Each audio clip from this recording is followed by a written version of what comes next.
New music. I like it. No, Football like season. Football season. Okay. Yeah, I like that. Word. Yeah, give me a little more, Xander. Let's raise it up, man. I'm digging this. Is this our new football music here? If it is, man, I'm thrilled. Easy now, guys. I still. You still there? You still there, man? Yeah, man. I think we can rock either one, honestly. Yeah, no, that's football right there. That's football-esque. It does have a football. John, Wait, Barry, you tell me you like that doctor's office music we've been listening to since April 18th? Damn. Wow, Gunner coming out fiery. I'm sorry. Happy Thursday, everybody. You wake up on the wrong side of the bed? Yeah. Dude, I'm in a great mood. I got a lot going on. A new addition to the family will be here within the next 24 to 48 hours. Okay. I'm in a great mood. Nothing either one of you say to me the rest of the week can phase me. Nothing that is said to me in the chat can phase me for the rest of the week. I'm in a great mood. I'm so excited about little Elijah Joshua Massey. Oh, wow. We have the name. Elijah. The full. Okay. Elijah Joshua Massey. Barrett. EJ Massey. Barrett Robert. Elijah. Barrett Robert.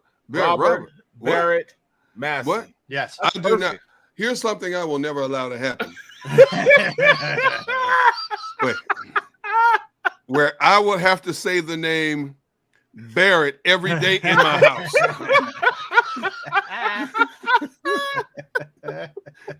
See, Robert, I can shift because if I don't want to call him Robert, it would hurt a call little. him You'd feel Bob, a little bit, but Bobby, Bobby. you know. That's my But son. Barrett, 7 days a week.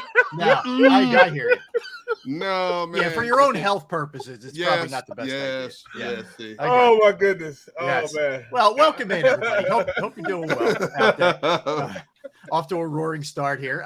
See everybody in the chat room. What's up, guys? Appreciate you. Everybody streaming, everybody listening out there. Before we get to everything that happened today in South Florida, it's been a weird morning into the afternoon. Oh, my goodness. Yeah, weird. Did you guys see the JAKIB Sports announcement of what the whole lineup is going to be now? Rolling. So we have a lineup that's 13. It's going to start Monday. That's going to be 13 plus hours of daily live content, 6 hours of weekly game day content. Is what's going to happen. You know that with the post game show, we'll also air on 6abc.com with Gunner, with Mike Missinelli, with Devin, with Seth, and Lane Johnson. As if that's not killer enough. But our buddy Jeff Kerr, who does a great job jumping in with us and Birds 365 covering the NFL, he's going to have his own show, Good Morning NFC East, 7 to 8 o'clock every single morning. You talk about a great way to get yourself teed up for some football, man, nice and early. Boom. Wow. Right there. And then, of course, Birds 365 with Jody and John McMullen, who's going to be John McMullen's going to be joining us shortly. So we're looking forward to that. Then at 10 a.m., leading into us, guys, is the football playback with Rick Saratella. We had Rick on. Derek, you have the shirt on, in fact. We had Rick with us. Yeah, we were down at the Ocean for the gallery, which was the opening of their sports book. That's a sweet shirt, by the way. Yeah, I like that shirt. If it's free, it's me. We know that. Yes, we know that. That is for sure. So we have this week, and just give me some other stuff that we have over, the course of the week. This week in pro football with Pat Callahan. Looking forward to that with Pat. Pat's been around it for a very long time. We have the National Football Show with Dan Cilio after us from 3 to 6. How about this? I like this too. From 6 to 7 at night, rotating. Mike Missinelli hour. Derek Gunn. I might know that guy. Hour. Who? Some guy, Derek Gunn. Seth Joyner hour. Devin Caney has her own hour. We got Inside the Trenches with Barrett and Dan. How about that? Monday night, Thursday night. Countdown to kickoff, of course. And then, of course, 7 to 8 p.m. football 24/7 with John McMullen. Of course, Pat Callahan show is 10 a.m. to 11 a.m. on Saturdays. Of course, we have the JAKIB pregame show from Live Casino Resort, JAKIB halftime show, JAKIB postgame show as well. So all kinds of awesome stuff, man. I'm really happy and proud of what we're doing here at JAKIB. Locked and loaded. We're ready. We are ready for football season. Locked all right. and loaded. Who wasn't ready for football season today was the Miami Dolphins. They had a non-COVID illness apparently ripped through the locker room. And Barry, you lived this before. I think it's ripping through me right now. You have gone through this before where somebody gets a stomach bug, man, and all of a sudden 5, 6, 7, 10 guys have it. So that's they wanted to err on the side of caution. Yeah, it actually happened to me. Well, it didn't happen to us.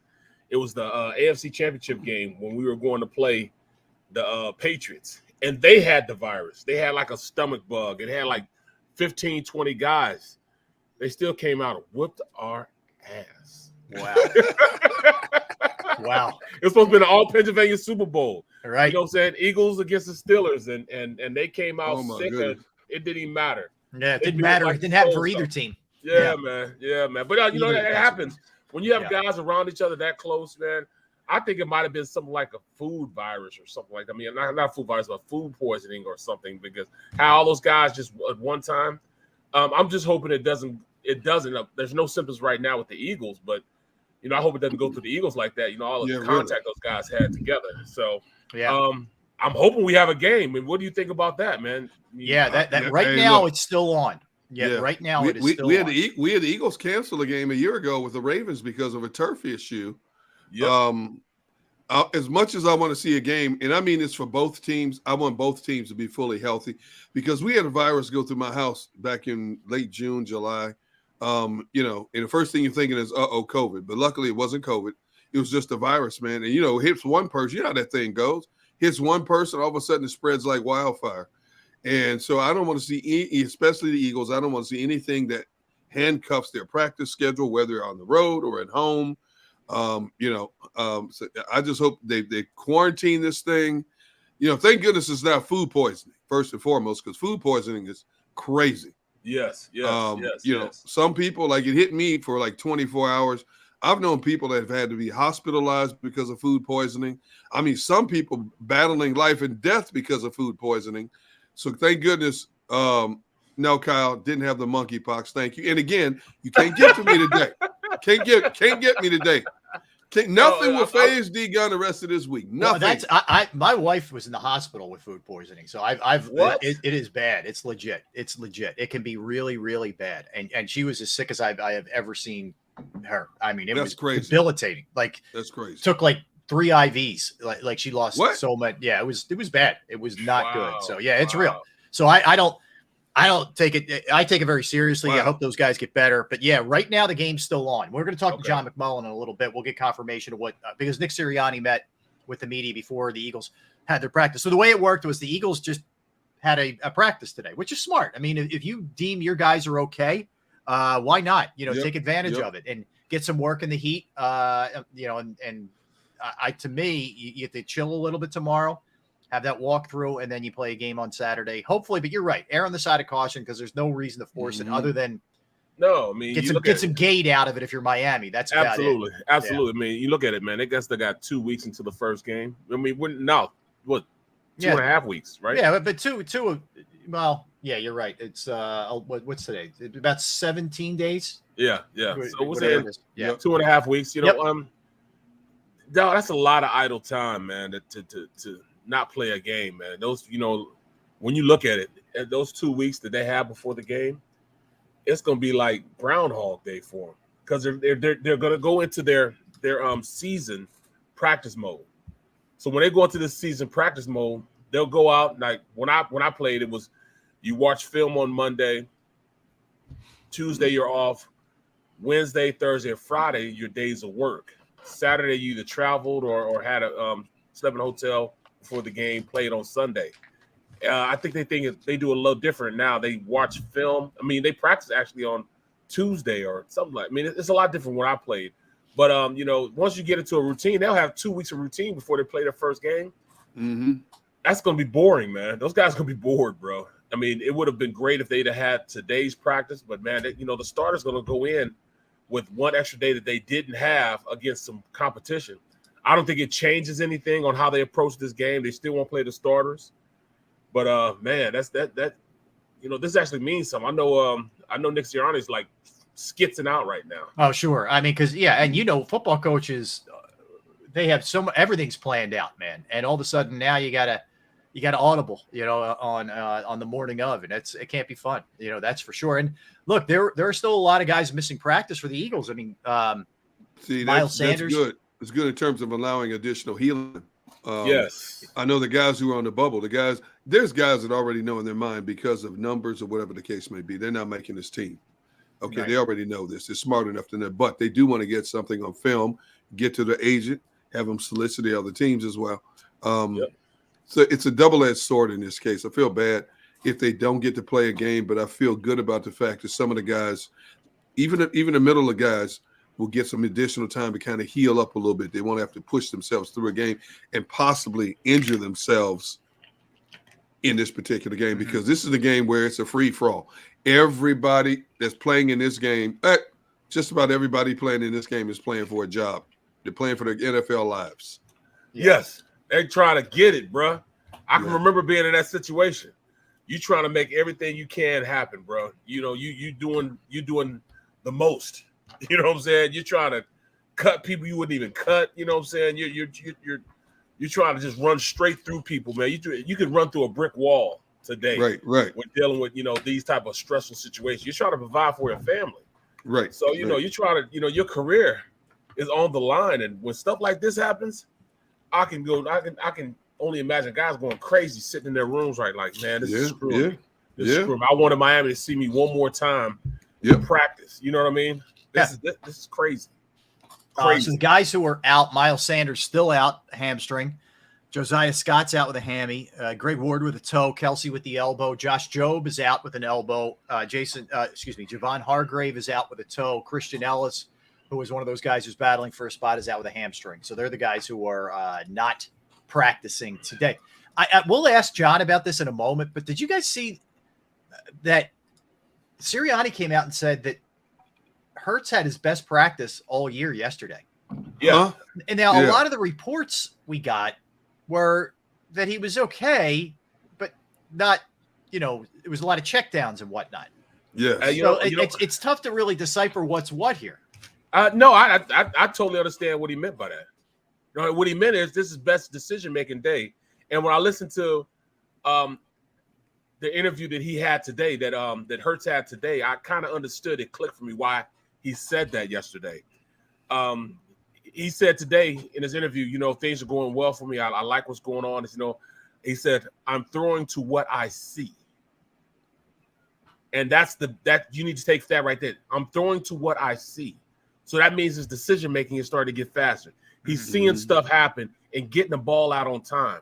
You're not going to always throw the ball downfield. It's not going to always be a 40-yard pass.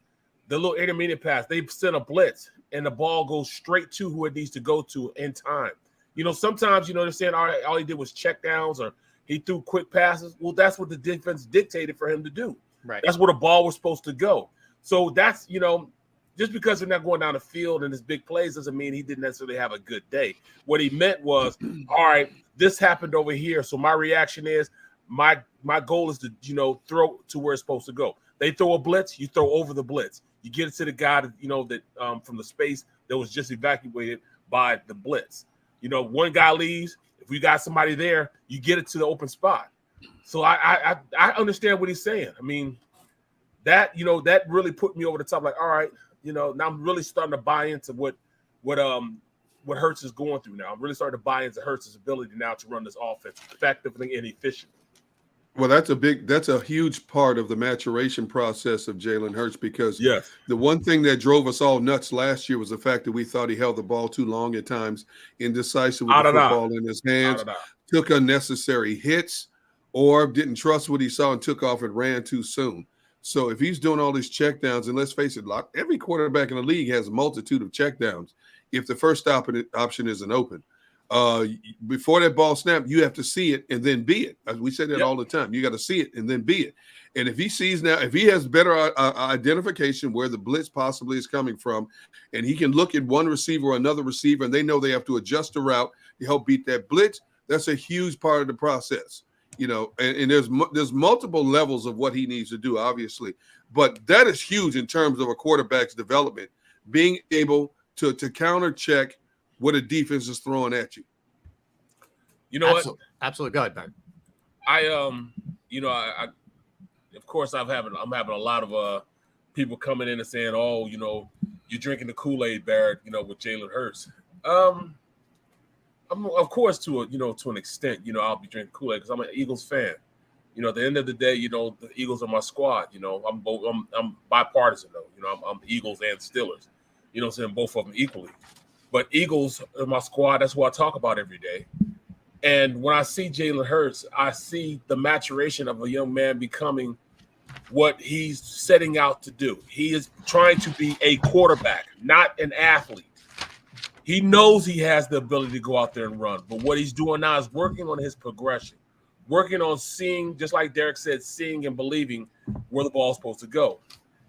What's really helping him out is trust. And I told you guys this before, trust.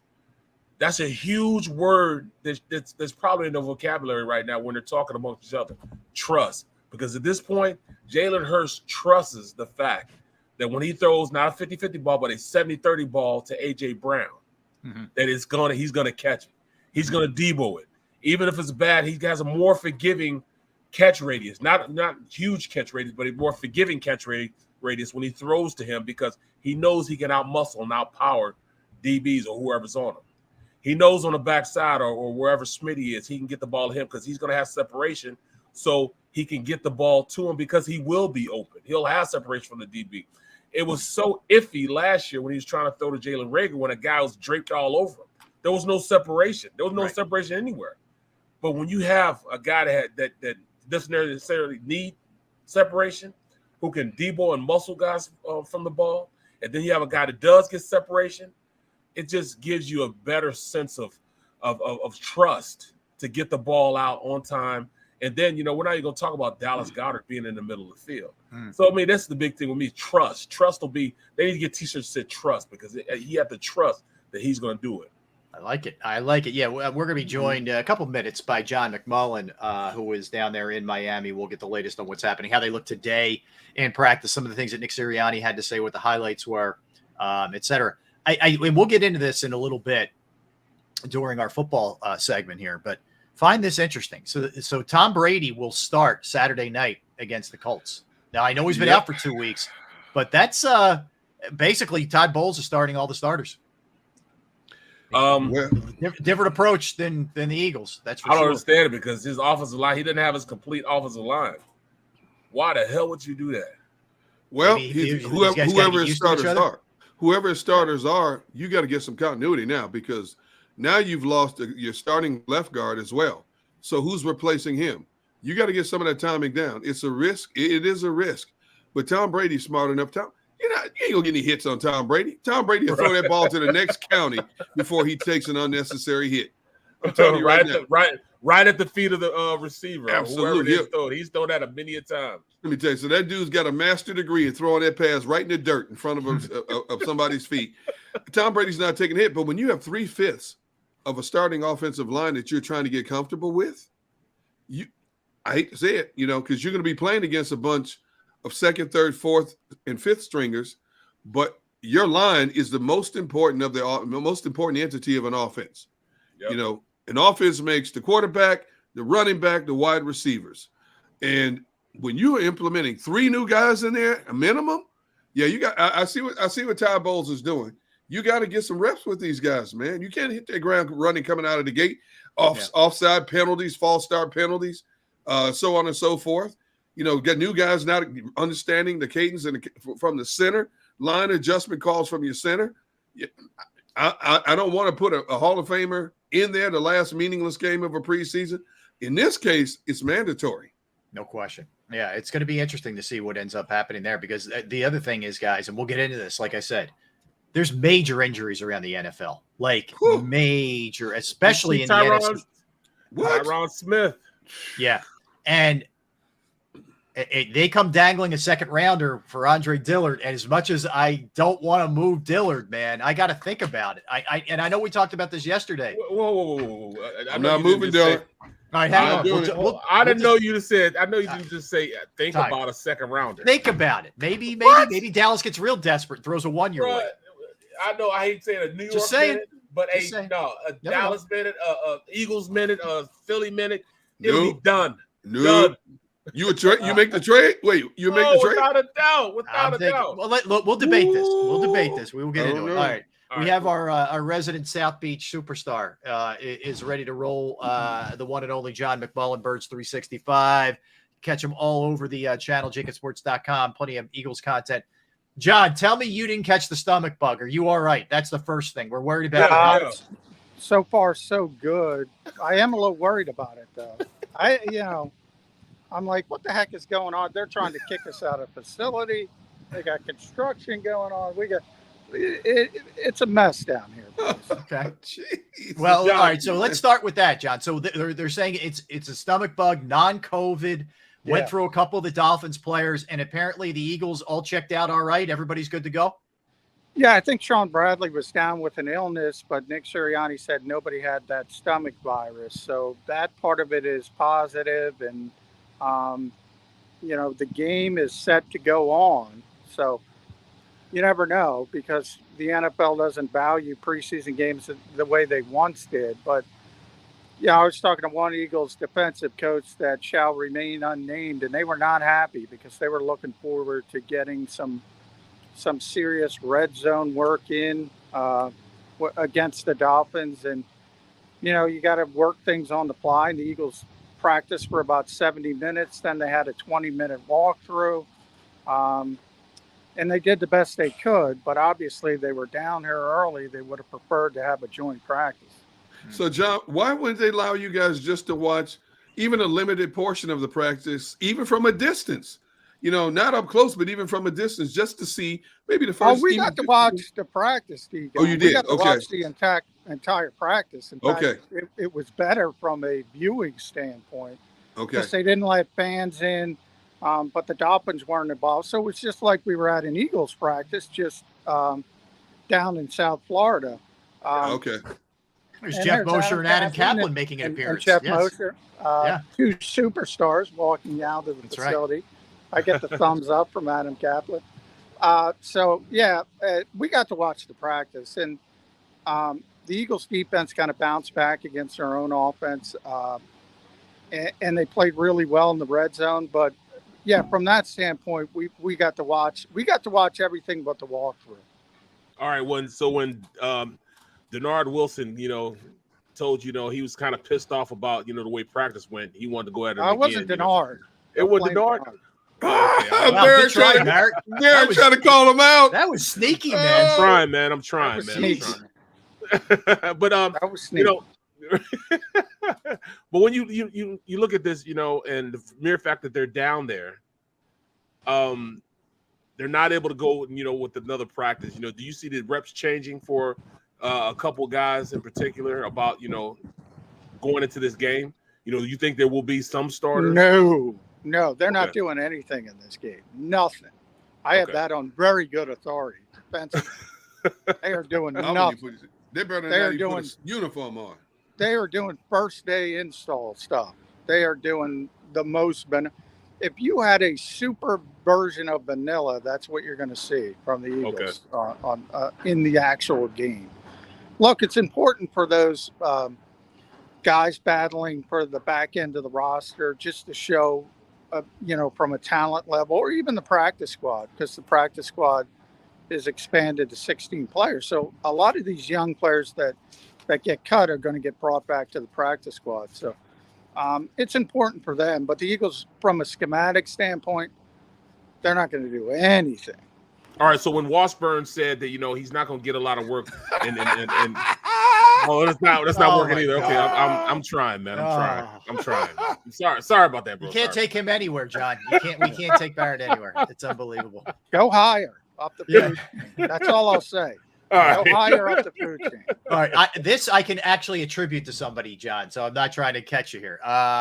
Before practice, Nick Sirianni met with you guys, and he said that he thought Jalen Hurts had his best practice of the season yesterday. Yeah, that was nuts, by the way. Yeah, are you surprised? Because, again, a lot of what I saw was he was okay, but a lot of checkdowns and nothing real special. Yeah, I was thinking about that because I'm with you, Rob. I'm like, that's not his best practice. What are you doing? I think it was a little bit of a pushback against some of what you read and some of what you saw. From a coaching standpoint, though, maybe it's a positive from Nick's standpoint because he's taking what's there instead of forcing the football. So maybe those checkdowns were important from a coaching perspective. But when you have a splashy player like Jalen Hurts, he's made some spectacular plays in the summer. Yesterday, by anyone's account, other than a coach, from a technical standpoint, that was not his best practice. But maybe it was from a technical standpoint. Maybe he was supposed, in other words, maybe he was supposed to check down, and he did check down, and the Eagles coaching staff likes that. So from a decision-making standpoint, maybe you could argue that, but certainly not from a big play standpoint. You know what that is? That is the continuation of a head coach building up a young quarterback's confidence. That's basically that could be it too. That might be, I mean, you know. But I don't think he had a terrible practice yesterday. Right. I don't think anybody said that. I just think it was sort of run-of-the-mill, sort of pedestrian. I saw one ball go 15 yards down the field. So, right. You know, I don't know how you could say that was his best. Well, I mean, I think it was more so because, you know, what the defense is giving you. And sometimes those big plays come to the detriment of what the offense is trying to do because, you know, I mean, if you're trying to go down the field and you run plays and it's not there, that's where they get the sacks from. That's where they get, you know, the plays where, you know, guys try to force them. So, I mean, I understand that aspect of it. But I think for the most part, you know, you're looking at his ability to go out there and run this offense. Did you see the offense clicking? You know, I mean, run game, was it going, you know, in a stable manner, or was it being choppy? You know what I'm saying? Like, all right, you know, this drive is stopped here. You know, was it a seamless transition throughout? Today was like every team period almost was in the red zone, and then they did a late start at the 25 with 40 seconds left session.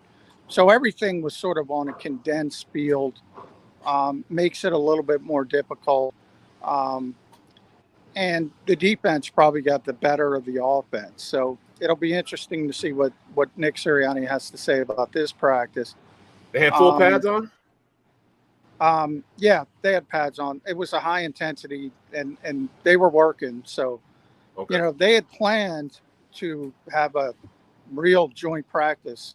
So they tried to keep it as much to that. They just probably went a little bit shorter than what they were going to go. And they tried to get the red zone work in that they had planned to work for against the Dolphins. And, you know, that's one of the reasons why you're here. One of the reasons why they were disappointed, they wanted to see somebody else. They know sort of what their own defense and offense is about. They wanted to test that against somebody else. Unfortunately, they didn't get to do that today. Hey, John, Slay back at practice. No issues from yesterday. We know he left a couple times yesterday. Yeah. No issues whatsoever. So it might have been, oh, it's really hot. Tyreek Hill's out there. Let me get out of this a little bit early. Yeah, Hillitis. Yep. Yeah. Yeah. Yeah, we saw that play on Twitter where he was one-on-one with Tyreek, and you saw his angle roll a little bit, and I'm thinking, man, woo, that was scary. Yeah.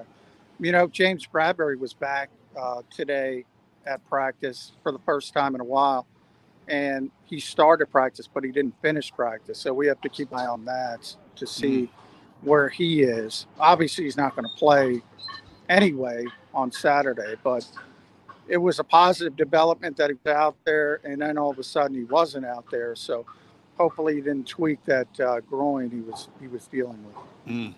Well, who are you looking at? Oh, my fault. Go ahead. No, Barrett, it's okay. It's all you, man. Go ahead. Who are you looking at for this next game that you're going to focus on? Say he has a legitimate shot of making a 53-man roster. Well, it's going to be some of those defensive backs. Unfortunately, Josh Jobe, who I think is still going to make the team, is out right now. So I think that hurts a little bit.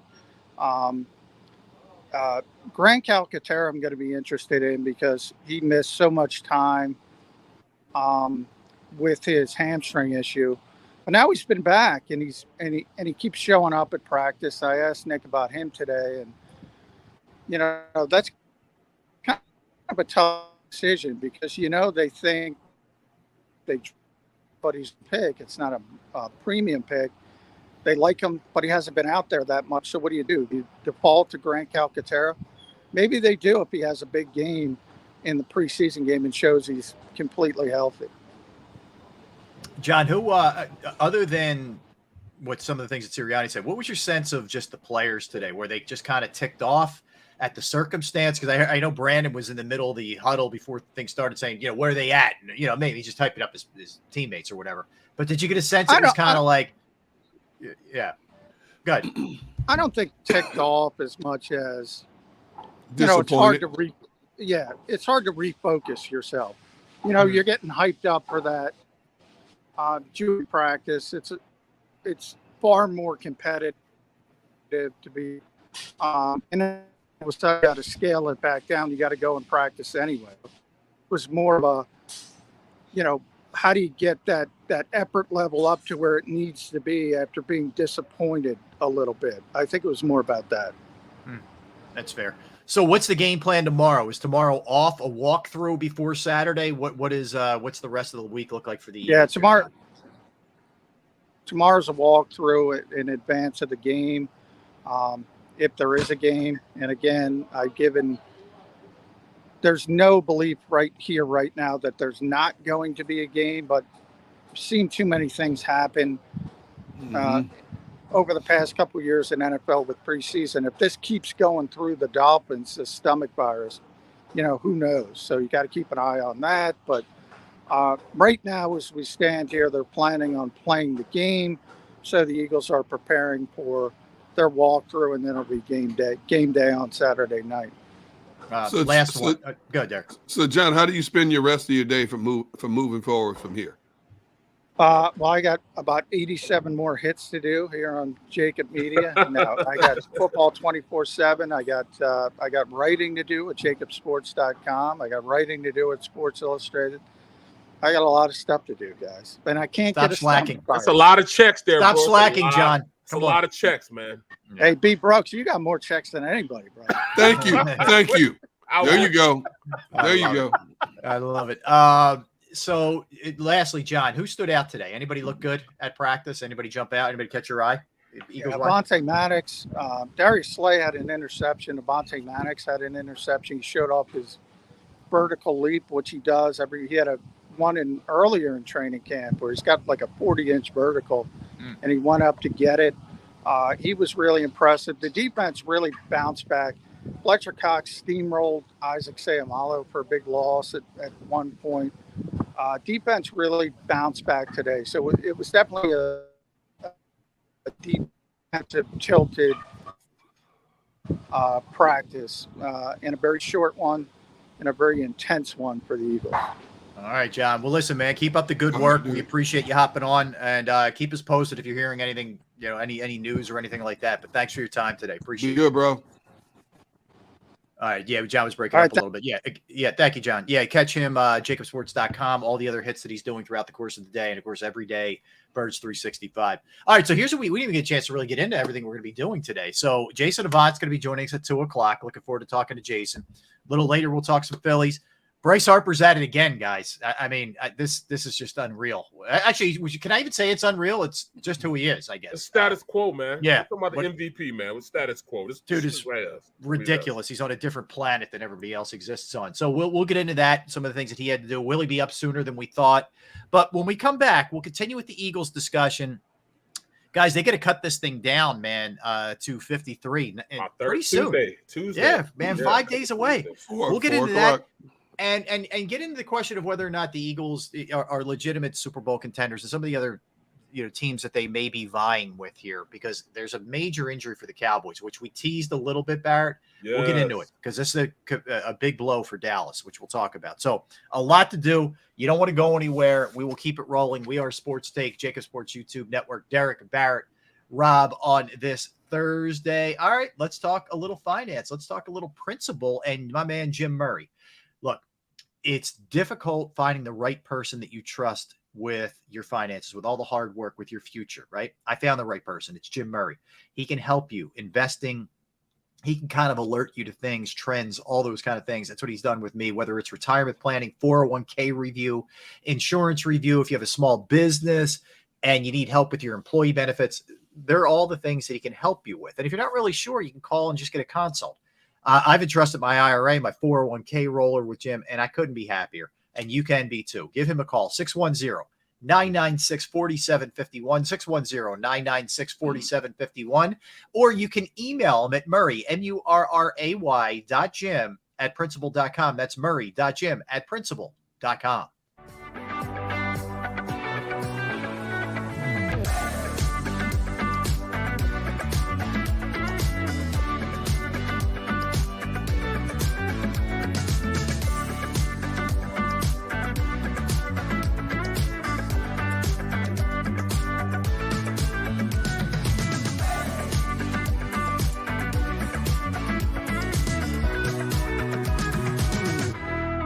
Plan your day with confidence. Definitely want to keep the umbrellas on hand. And keep your family safe with Action News and AccuWeather. Numerous tornadoes. Well over 7 inches of rain. Your go-to team when severe weather strikes. The water is still rising right now. Keeping you prepared wherever you watch. On TV, on 6abc.com, and on our streaming apps. And that's when we go severe weather mode and on the air for you. Action News and AccuWeather.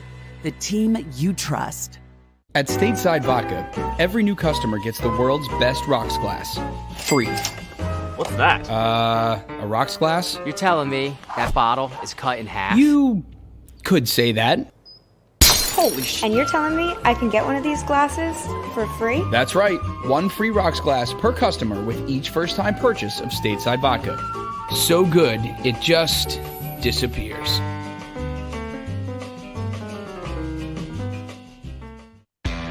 Go for the midnight dares. Go for the game. Go for the hits. Go for the fans. Go for the win. Go to Ocean Casino Resort. Book your trip at theoceanac.com.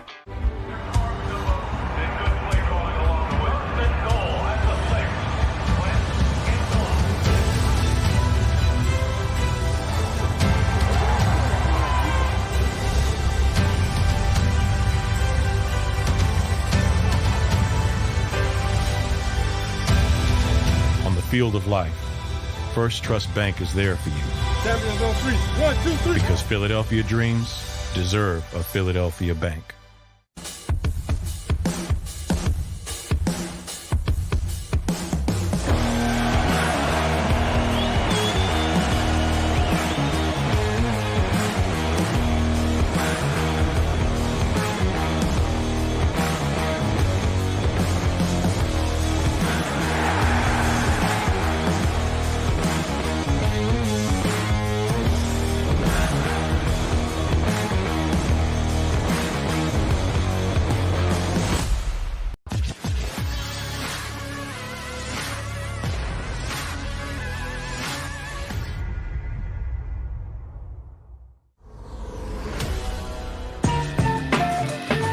All right, welcome back, everybody. Oh, I don't know what's happening. Hi, Derek. I saw people saying that my camera seemed a little. It looks out of focus to me a little bit. What about now? It does look out of focus. I mean, I like it that way because I mean I ain't got to, my fault. My fault. I'm sorry. Shut up. It's still out of focus. I'm so sorry. You think so? Out of focus? No, you know what? Yeah. It's like it could be the sunlight. That's what it is. It's the sunlight coming through this window.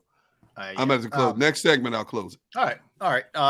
So we just wrapped things up with John McMullen, and if you're just tuning in or you're just hopping on with us, the big news is no open practice today between the Eagles and the Dolphins. The Eagles still practice. It's on the Dolphins side of this thing. Stomach bug.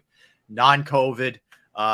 It seems like all the Eagles are fine. I don't think the Eagles would have taken any steps to practice if there was any issues out there. So they erred on the side of caution, and they practiced. They're off the practice field. They're already done. They'll have a walkthrough tomorrow and then the game on Saturday. So that's kind of where things are. They do have to cut the roster down to 53 Thursday at 4:00, guys. It's. I guess I'll start with this, Barrett. Are there going to be any surprise names for us come Tuesday? Like anywhere you're like blown away, or is it going to kind of be the usual suspects in your estimation? I think it'll be the usual suspects. One name that might come up in all seriousness, and I don't believe in my heart it to be, but I must say that Jalen Reagor, man, he might be that guy. He might might be what guy? He might be the guy that might get cut, man. Wait, hold the phone. Go ahead, Derek. Go ahead. No, I'm not gloating. I want to sit here. Yeah, you are, but still, yeah. No. I want to sit here and listen closely to why you changed your strategy, because, like the Mason-Dixon line, you and Rob were consistently over here. I've been over here, and I'm curious. I want to make sure I understand exactly why you're maybe hesitating in your former belief. It's more so their attitude towards winning right now. I mean, they're going all in on winning. They are trying to go out there and find, a way in which they can, win a Super Bowl. This isn't just a playoff team now. I think their mindset is they're going to win right now. You know what I'm saying? And they're good with the people that they have right now. And if you can't carry your weight, you're just weighted baggage. And I think at this point, Jalen will be weighted baggage. Now, I don't know whether it's going to be, Covey. I don't know if it's going to be Kane. One of those two are going to make the team. If not, both of those guys are going to make the team. I think Kane has done enough that you have to consider him, a top 5 wide receiver on this team. He is a top 5 wide receiver. If you're going to keep 5 wide receivers, the best 5 wide receivers, you have the 4 we all talk about. Brown, That's right. Brown, Smith, Watkins, and Pascal. They're the best 4. But then after that, you have to go Kane. Then you may go Reagor then, after that. What about Greg Ward? I know people cast him aside as they do every year, but I never count out Greg Ward. I know, but his health is an issue right now. He's out with a toe. Yeah, he's out, so he's going to be on the practice squad. He's going to be on the practice squad. I still think Reagor makes it, Barrett. I know what you're saying. I don't think Covey's done enough, honestly. No, he hasn't. That's what I'm saying. Yeah. He hasn't, and that's why I said Kane more so than anything. Yeah. And then you keep Reagor just because he's a return guy. That'd be the only way you make it. Covey just hasn't done enough. But this roster is starting to be built that they can't have any excess baggage. If they're going to compete for a Super Bowl, you cannot keep a guy on a squad just because he was a first-round draft choice. Mm-hmm. It's just not feasible to win, to have a winning nucleus going forward. You're only as good as your last player.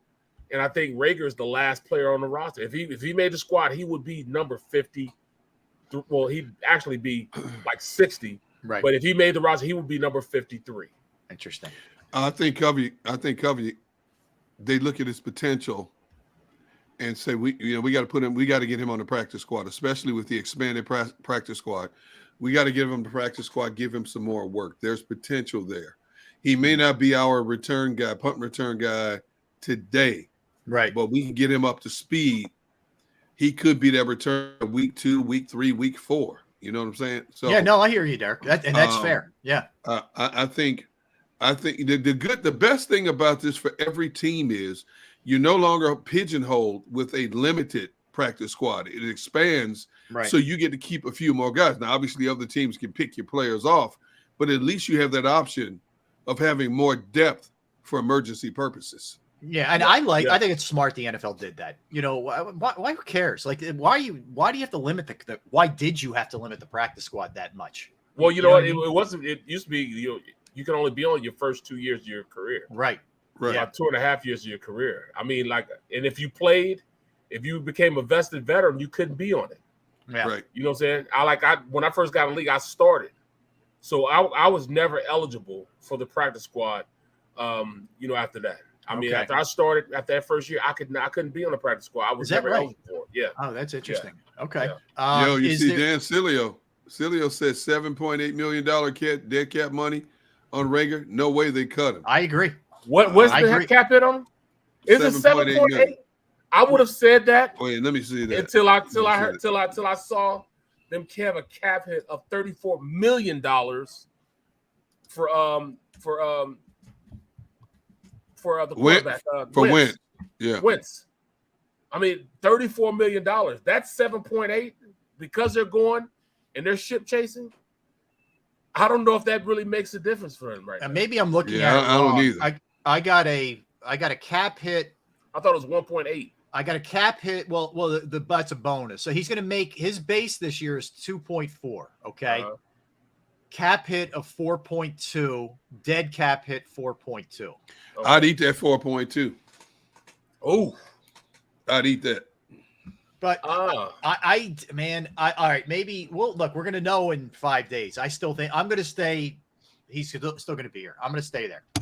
But let me ask you this, and we're going to do a full blown NFL talk segment in a little bit. But Tyron Smith, Cowboys tackle, is injured again. This has been his history, especially that. So, guys, let me give you this real quick with him. Last year, he missed 5 games with an ankle. The year before, with a neck, he missed 14 games. The year before, ankle, neck, 3. The year before, neck, 3. Back, groin, knee in 17, 3. Back, knee, 3 in 16. Ankle, he missed a game in 12. He's missed a lot of time. He had a severe hamstring injury yesterday, which he said he ripped it. Yeah, he ripped. Which ripped the hamstring, man. Oh my goodness. So he's out. I thought fast people just did that, Rob. Yeah, no. And by the way, Dan, I agree with you. It's still that's why I think they're going to keep him in part over $4 million. I agree with you. So he's going to be out significant if he comes back. Okay. If Dallas comes a calling and they offer you a 2, would you do a 2 for your backup left tackle? Woo! I love you, Dillard. Hey man, have a great time in Dallas, bro. Woo! You know. I'm not trading Dillard. I'm not trading Dillard to Dallas for a box of Kleenex. Of all teams, I'm not trading him to Dallas. No way do I help Dallas in any way, shape, or form, especially a guy who knows your offense inside and out and can give Dallas all kinds of notes on your offense, audible calls, formations. Heck no, I ain't trading Dillard to Dallas. I trade Dillard to a team in the NFC that's not on the Eagles schedule, or I trade him to an AFC team. I am not trading him to Dallas. Dallas can't get a roll of toilet paper from me for nothing. I got to think about it too, man. And look, I have been of the mindset everybody gets hurt in this league. It's rare you get through a season clean. To have a guy like that as a backup is huge. But if they're throwing that's a premium pick your way. Derek, I hear you. It is. I loathe doing anything to assist the Cowboys. Like, to me, this is what you also have to weigh. You're playing them twice. They're the team you're chasing. They kicked your ass. Your ass the last couple of years to the tune. Check. To the tune of 92 to whatever it was, 47. Or something. Check. So if you're really trying to take them down, are you better off not moving him to them because you want to take them over in the interim rather than what a draft pick could turn into? Now that I'm saying it, I'm talking myself out of it. I'm with you, Derek. Bro, I'm gonna tell you the truth. Not doing it. And this is how Team Gun. No, bro, I'm telling you, it's gonna be like what was I forget the actor's name in Gone with the Wind when he said, frankly. Frankly, my dear, I don't give a damn. Yeah. Or was it Frankly Scarlet? I don't give a damn. It's Gone with the Wind. He is out of here. They are going to take a second-round pick. With the Gone with the Wind reference today. Yes. Okay. There's a whole lot of ports Dillard could dock in other than Dallas. That ship can sail. It's a right price. That ship can sail. I think it's fascinating, dude. That's a big time offer if that gets dangled in front of you, man. Bro, That's not an easy one to pass up. You cannot take away from that. You know, what's that actor's name? His name Rhett Butler? Or what's his name? I love that you're still talking. What is his name? All right, let me look it up. Hold on. It is. Frankly, Scarlett, I don't give a. Yes. That I'm telling you right now. That's exactly what it is. He is. Rhett Butler. Yes, Rhett Butler. Yes, he is. I mean, it would be front page news and everything, man. I'm telling you right now. There would be like me and you coaching against each other, and I just give you my whole playbook. Right. I'm not Dallas.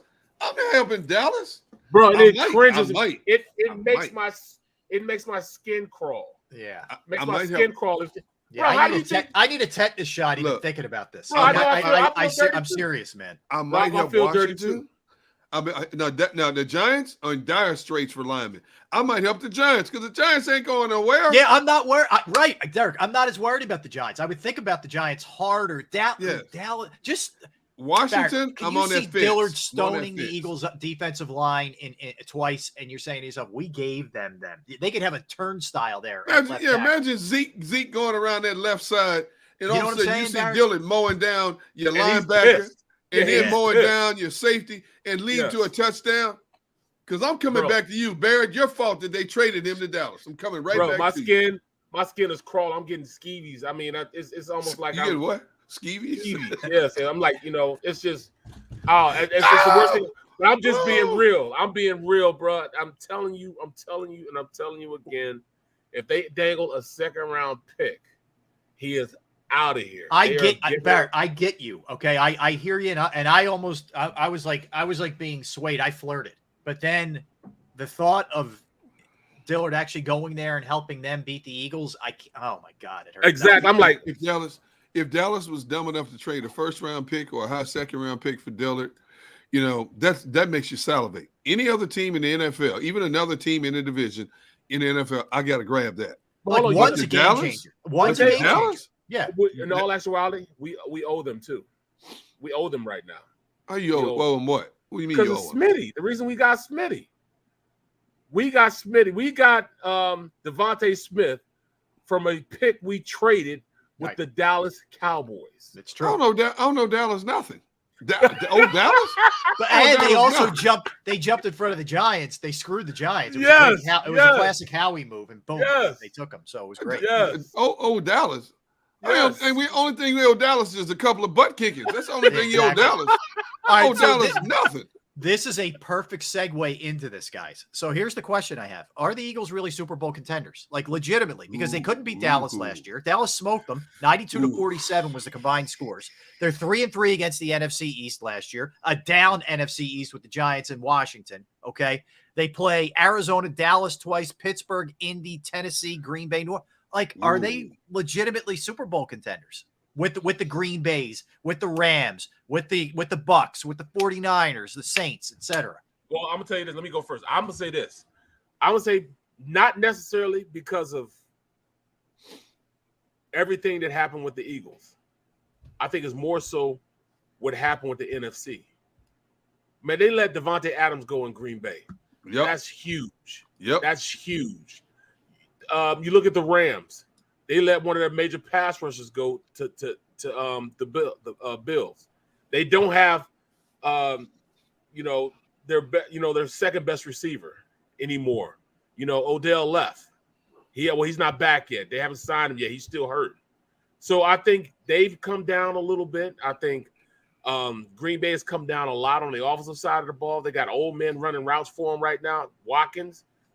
That's their, best receiver right now. Yep. Wait, man, they got a bunch of young kids running receivers. They don't have any old men up there. He's cussing them out right now. They ain't doing nothing right now. I'm talking about right now. And when I look at the division, I think the Eagles roster is tit for tat with just about anybody in our division, in our conference. I don't see anybody right now, just with the exception of the Rams and Green Bay because of their because of their quarterbacks.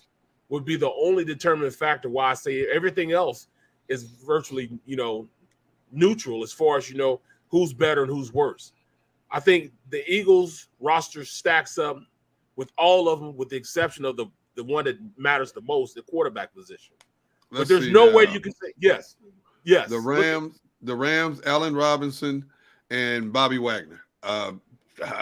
Okay. Arizona, no DeAndre Hopkins. Green Bay's got a bunch of kids running routes, but you got a Hall of Fame quarterback. Let's see. Tampa Bay, we don't know which Jameis Winston is going to show up this season. No, I mean New Orleans. I'm sorry, New Orleans. Brady's got a picket fence offensive line.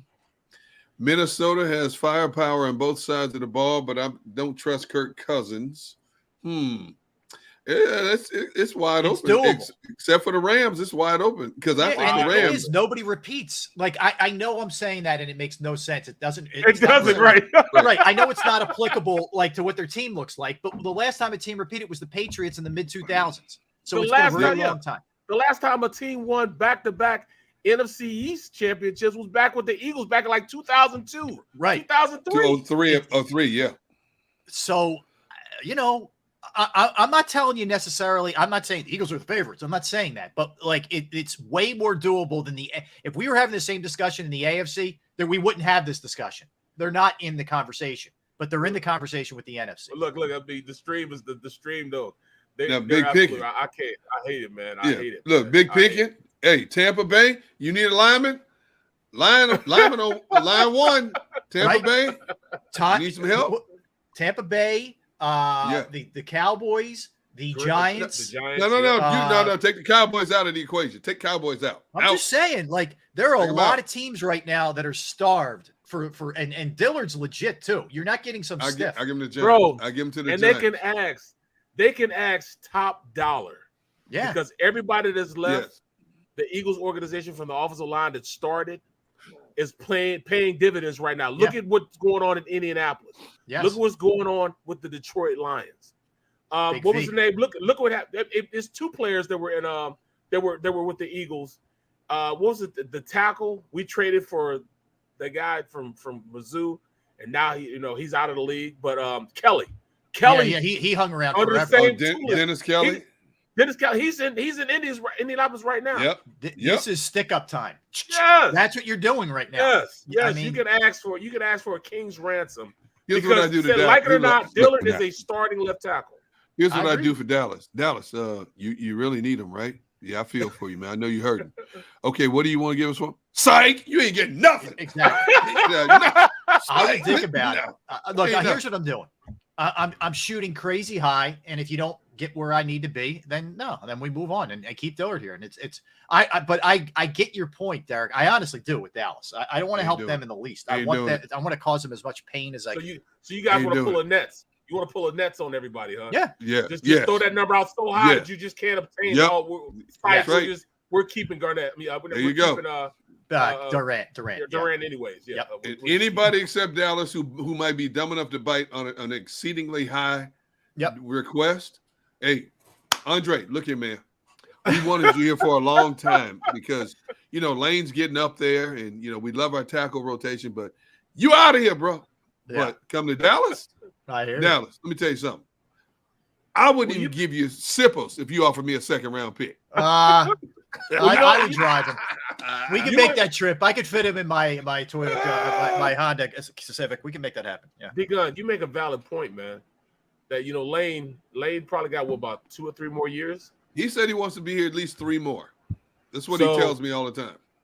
There's no way they can keep Dillard for. No, that's the other thing. You have to look at it like Mailata's still really young. This is all insurance. You know what I mean? Like this is all in case somebody goes down. So the other tricky thing with Dillard is he really doesn't like playing the right side. Yep. He's not. John Dickerson. One of the few times I'll acknowledge you since you've been attacking me for the last couple of days. Dallas gets the same as D-Gun's co-workers get barbecue. Nothing. Right. Amen, brother. Amen. I'm with you. John, don't encourage him, okay? Amen, bro. Preach it, John. The only time I'm going to acknowledge John today. That's unbelievable. We can't have anybody backing the no food band. That's not right. That is not right. No, Dan Sills asks, do you think they can beat the Rams or the Packers or the Tampa? No, probably not. I don't. But I don't. You're assuming that they're going to be meeting those teams in an NFC Championship game or the playoffs. I don't know. I mean, things could go screwy. There could be injuries that could happen. I'm just saying, with the teams that repeat, that generally get back, even if you think about it, other than the Patriots under Brady, how many times does a team just continue getting back to the Super Bowl? That rarely ever happens, too. Right. So it's tough. It is not an easy thing. But I'm just telling you. I think Rodgers is going to be more dangerous this year because he's got more speed at his disposal than he's ever had before. Maybe. Look, I don't discount that. I'm just saying, as far as the division goes and the conference goes, it's a lot more doable than the other. Like if the Eagles were in the AFC West, if the Eagles were, one of these, no, they wouldn't have any prayer. It's not even a conversation. There's 15 other teams in the NFC other than Eagles, 15 teams. There's only 14 of them I would consider trading Dillard to. Plain and simple. 14. I hear you. You know who that 15th team is, Mr. Brooks? I'm not even considering right now. You know who it is. Bro, the mere fact that we're having this conversation about Dillard, we're having a conversation about Rager. 2 first-round picks is damning enough. Right. But if you can get, a third of the compensation for him, why not? Why not? Yeah. I'm with you. It's an interesting. I think it's a really good debate. I really do. I think it's food for thought. And don't think that there aren't those conversations happening right now, because they 100% are. 100% are. That's just what Howie does. He's going to exhaust Howie every opportunity. 24/7. Right. 24/7. There is he's either taking them or making them. Okay. Don't kid yourself. I like it. I like it, man. We're having this conversation, man. But I mean, we can't get 2 wood nickels for Rager right now. So I mean, I think he's going to be on the squad, even though that's a $4.2 million cap hit. Hey, boy, be careful what you say about Rager now. He might come at you on Twitter like he did John Clark. Be careful now. He can do that. He can do that. Be careful what he say now. He can come out. He can come in any way he want to come. Yeah, I'm trying to say anyway. AJ Brown can live on Twitter. Jalen should put it down, man. Put the phone down. I mean, I'm telling you the truth, man. The only reason why I feel Jalen Rager is not playing up to expectations is how he approaches the game. Yeah. He should look at how other guys are attacking practice. Yes. AJ Brown is attacking practice. Smitty's attacking practice. Yep. When I watch him, he's not attacking like others. He's not finishing plays. He's not coming back for the ball. He's not running full speed through routes. He's faster than what he's playing at. Mm-hmm. He's faster than that. That young man has so much talent, man, and it irritates me to no end that he's not taking advantage of it. Yeah, that's my only problem. He's not taking advantage of it. He's got the best role model in the world every day. Right. Just to watch AJ Brown. AJ Brown is 24/7 going as hard as he can at every drill. Absolutely. And the dude's established. He got paid. Bro. Jalen is hanging on by a thread, and the approach maybe isn't great. It hasn't been good enough so far. I love these Jalen Rager comments today from Mr. Ellis and Mr. Brooks. I'm loving it. I mean, I'm just being real. Like I tell any player that has a problem with what I say, all we have to do is sit down and watch film. We ain't got to watch game film. Let's sit down and watch practice film. If we sit down and watch practice film, I'll give him exactly why I said what I said. I'll make an example out of what I said. I said, all right, look at this. Watch how AJ Brown attacks. He attacks the route. Mm-hmm. He attacks the defender. He's coming back with a vengeance. He's out muscling people. If you look at his body type and look at Jalen Rager's not far off that build. Oh no, he's built. He's built. There's nothing with Jalen Rager is a big boy. He is a big dude, man. He's ripped. You sacrifice your body, mind, and soul as a young athlete just to get the opportunity to play in the best professional football league on the planet. And you live the dream of being a first-round pick, and you have the opportunity to make some serious money. AJ Brown would be my best friend 24/7, 7 days a week, in terms of I am soaking everything I can get from him in terms of what do I need to do to turn the corner to elevate my game. I would follow J.J. Brown around everywhere, to the grocery store. I would crash his home. I would do everything possible to absorb as much information as possible from an A.J. Brown. Yep. Elevate like Barrett trying to get to a family a gun party. One of those just to, All right, see, Rob, now you're talking crazy. You're talking crazy now, Rob. You're right. You're crazy. But look, I'm gonna tell you this. I'm gonna tell you this. I see this young man being in a position where he has, his pops. I played with his pops. Me and Monte, we were in the same year, same draft class. He should be picking his pop's brain as far as seeing how it is to be a pro, because, if you go out there and you attack practice, it overflows over to not just practice your everyday life. When you attack things like that, it becomes unconscious to you that you do it on the field when you're playing. But you have to prepare yourself in practice in order to do it again. That's why it's going to be so easy for A.J. Brown to go out there and play at a high level. It's going to be so easy for Devontae Smith to go out and play at a high level. It'll be so easy for Darius Slay to go out there and play at a high level, because they approached practice like it's game type situation. That's why Slay always talking trash, because he's preparing himself to do it.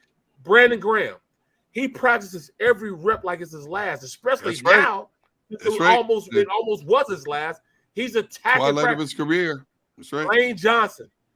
I mean, you can tell everybody's saying this. It's great that Lane Johnson and Hassan Reddick have been battling each other all practice, because iron sharpens iron. They go full speed every time they're on the field with those reps. So when they get in the game, it's going to be easier. When I played for the Steelers, the reason why we felt as though we could win a Super Bowl is because we felt as though we practiced against the best players in the world every day. So when we got in the game, it was easy. Oh, bro, you are not better than Joey Porter. You're not better than Casey Hampton. You're not going to go against a safety that's more unique than a Troy Polamalu. That's right. You know what I'm saying? You practice against guys that are all world already. So when you got in the game, you don't have a snowball's chance in hell to go out and beat me, because I done already played against a guy day in and day out. Aaron Smith, you name it. These guys, can you imagine trying to get to James Ferrier every single play? Sure. Man, I find myself pulling around the corner trying to get to him. He running. I'm like, man, dog. I get in the game, it's easy. I'm like, yeah, right. He's sitting right there for me. Yeah. Because James was so fast, Foot was so physical. Those guys played at a level that's up here. It's rare that you have a head coach that used to get pissed off and was trying to cancel practice because we were going too hard in practice. Yeah, I got you. It makes sense. Good discussion there, guys. All right, so we come back. We'll dig a little bit deeper into the NFL stuff, because the injuries don't stop with the Cowboys. The Giants had a big one yesterday, and they've been probably the most injured team in football, right? I mean, I don't think there's much question there. So we'll dig into that. They're calling my phone now. Yeah. Barry, you got one more in you, man. Right. A retirement as well. We will. I'm going to. Oh my goodness! The Giants just put another player on the cart today. Yeah. It's scary. All right, I'll let Rob pronounce his name. I don't even want to try to pronounce his name. Thank you. What are I'm looking at the video. I'm looking at the video. They put this dude on the cart now. My goodness. Yeah, it's scary. When we come back, yesterday I did week 14 thinking it was week 13, or I don't know what I did. But when we come back, we'll actually do week 14. Of the NFL schedule. I jumped ahead a week. I get a little too excited for myself. You don't want to be doing that. So we'll do that when we get back. We'll do some Phillies coming up at 1:30 as they beat the Reds, and Harper might be closer than we think. We've got all kinds of other stuff. Jason Avant at 2 o'clock. Don't go anywhere. We got plenty in store for you. We are Sports Take, JAKIB Sports YouTube Network. Barrett, Derek, Rob, let's talk Pro Action Restoration. Yes, they are the best in the business. Whether you have a home, a business, a property of yours, if you experience water, fire, smoke, mold damage, you name it across the board, they are on call 24 hours, 7 days a week to assist. I've gone through it. I've experienced it at my parents' house. Older folks, they weren't able to clean the mess up. I called Pro Action on a Saturday. They got over there. They cleaned it up. The crew was unbelievable. It was cleaned and done, and we didn't have any more issues after that, and the price was very reasonable. Pro Action Restoration is licensed, bonded. They're fully insured. They've been servicing the tri-state area for more than 2 decades. Pro Action will work in conjunction with your insurance company. Just a reminder, whether it's water, fire, smoke, mold remediation, even something you're not sure about, give them a call. They can handle it. 610-623-3760, 610-623-3760, or online at proactionrestoration.com. That's proactionrestoration.com.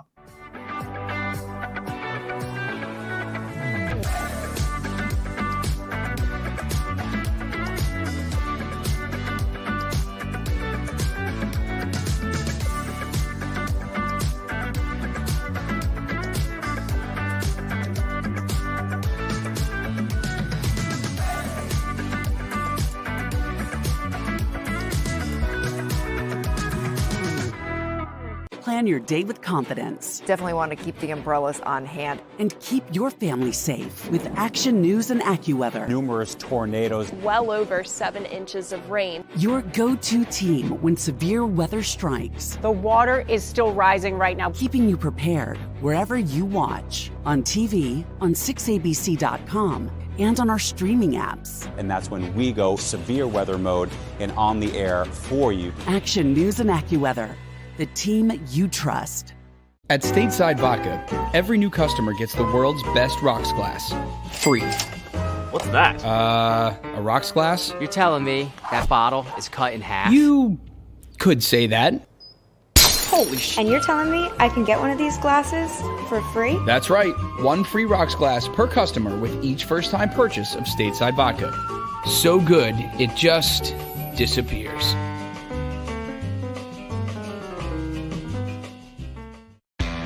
Go for the midnight dares. Go for the game. Go for the hits. Go for the fans. Go for the win. Go to Ocean Casino Resort. Book your trip at theoceanac.com.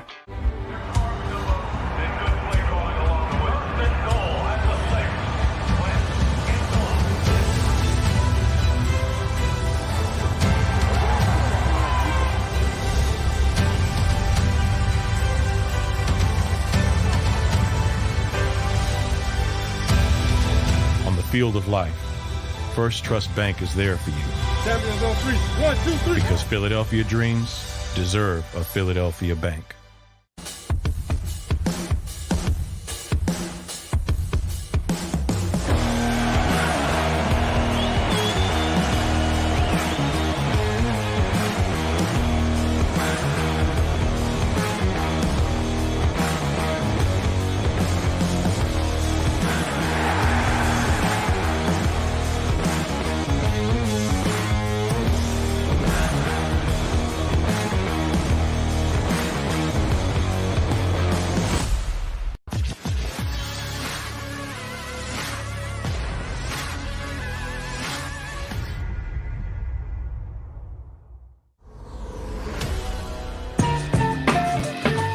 What's up, everybody? Thanks for hanging today. We are Sports Take, JAKIB Sports YouTube Network on this Thursday, Friday Eve, as we like to call it. Derek Gunn.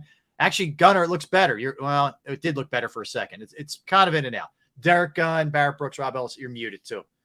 My end is clear. This is weird because I look darker. It looks darker too. Was there a light turned off or something? It looks a little. Hold on. Oh, dark. I can't please anybody nowadays. What the heck? I like torturing him, man. It's fun. He does he have it on the main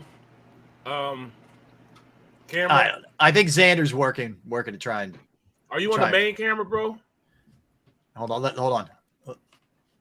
Gunner, is it your main camera? Because sometimes when we have a pre-show meeting, it looks like that, and then you go to your main camera, and then it looks good. I don't know. Barrett's suggesting that too. What did Barrett say? I didn't hear. Your main camera? Is it your main camera? Your main camera?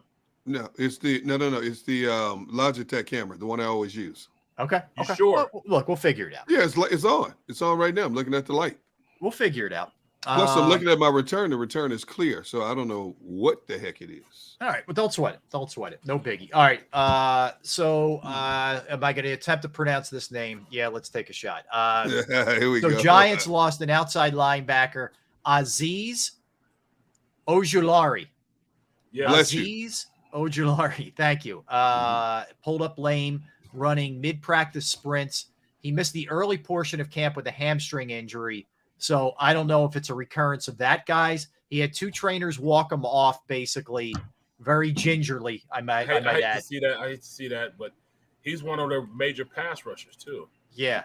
Did you see the video I sent you guys? I mean, he's got 2 guys helping him off. He can't even put weight on the leg. So it looked bad.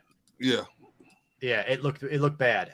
And they have been destroyed so far. I mean, they lost Colin Johnson, who was stepping up as a receiver for them because they had so many other receiver injuries. He's done for the year. He tore his Achilles. Actually watched them play a little bit in their preseason game. Was it Sunday night they played? Whenever it was. And they're down, what was it, 7? We counted offensive linemen yesterday. It was 6 offensive linemen and 2 on the pup. Yeah, 2 on the pup, 2 DBs, 2 linebackers. Now it's 3 linebackers because Aziz Ojulari was a linebacker. He was actually their pass rusher. 3 receivers. Like I said, 2 DBs. Man, welcome to being a head coach, Brian Dable. You know, walking wounded, man. This man, I hate that to happen, bro. Because you know, it's just. I'm with you, Barrett. I don't root for injuries, man. I don't. Yeah, I especially not with players. I don't like seeing that, man. You know, as a player, I went through that. My last year that I didn't play because I ripped my quad muscle from my kneecap, and I can remember, that's just the worst feeling in the world. Everybody else is doing things and getting ready for the game. You're sitting in the training room doing rehab and trying to get better, man. But I mean, I kind of knew that my career was over with after that, man. Because at least you had gotten a decent amount of years in at that point. Right. But won a Super Bowl too, and it's like, I was sitting back like, all right, somebody half your size, half your age, couldn't come back from this. I'm like, all right, that's a hell of a thing to tell me. Somebody, sitting on the ground on the field at the time of the injury. Yeah, but, you told that story. I can't believe your trainer said that to you, man. I should have punched him in the back of his head. Yeah, exactly. Man. I mean, Dr. Bradley's a good dude, man. So that's why I said it. In fact, Dr. Bradley's the one that did Carson's surgery on his knee. Oh, yeah. Okay. Yep. All right. So a couple other odds and ends. J.C. Treader, who had a nice career. He ended up playing, Great I think, player. 10 years in the NFL. And, he was a good center. He was a really solid player. He's the NFLPA president. He retired. He went out on his own terms. He said he set a goal for himself when he was, in high school to play in the NFL. He did it. He had a good run. He's had a lot of injuries, and he's just ready to walk away. So it's time. Guy went out on his own terms. I give him props. You hear so many more players nowadays talking about quality of life, something we didn't hear much of before the CTE scare began to surface. And there's been a few players that were taking like 2nd, 3rd, 4th round picks that bowed out after a couple of seasons. Mm-hmm. They didn't feel the risk; it was worth the reward. Look at Patrick Willis. Yeah. Patrick Willis, he retired at the height of his career. That linebacker only played 2 years. Started for 49ers also. That was he was a 2nd round pick from Wisconsin. Yep. And they projected him as a starter, and you're right. He walked away after second. He had some concussion issues. Yeah, he just said, "I'm not risking this. It's not worth." So what about Luke Kuechly? Yep. Kyle Katerra. Yes. Katerra did the same thing. He's like, I can't go through this, and then decided to come back to the league. But come back to play. Yeah, no question. But I mean, that's the hardest thing when we sit here and we're, Andrew Luck, you're right. Great example. Yeah, Mr. Taz. That was 3 years ago yesterday, I believe, was when Luck announced that. How do you know something like that, man? I read it. I only know. No, I don't know that. Listen, I'd be fair. I should lie and be like, I just know that off the top of my head. I read something. Because he told us, Barrett, he has no hobbies other than watching TV. No, actually, I read something on that one the other day on that one. And so you look at it, and that's why I think football is the hardest sport to project in some ways, because there's so many injuries. And does it hit you with a key guy, or is it somebody you can survive? Do you have enough depth? And one of the good things the Eagles do have going for them, at least in the trenches, I think, is depth. I don't think they have good depth at cornerback and safety. I don't think they're good there, but I think they have really good depth along their offensive and defensive line. I think they have enough depth at backup quarterback to survive for a couple of games. I don't think he's a starter for a long-term thing, but I think you could survive a couple games with him. So I think from that standpoint, at least, and that ties into our Dillard discussion too, but I think the Eagles are ahead of most teams, when it comes to, like, we talked to Jordan Reynon the other day from the Giants, and one of the ironic thing, he said, man, if they have any kind of injuries, they're done. Like, they have no depth at all, right? Yep. And they have more injuries than anybody else in the NFL. And their season's probably likely doomed already, which is crazy.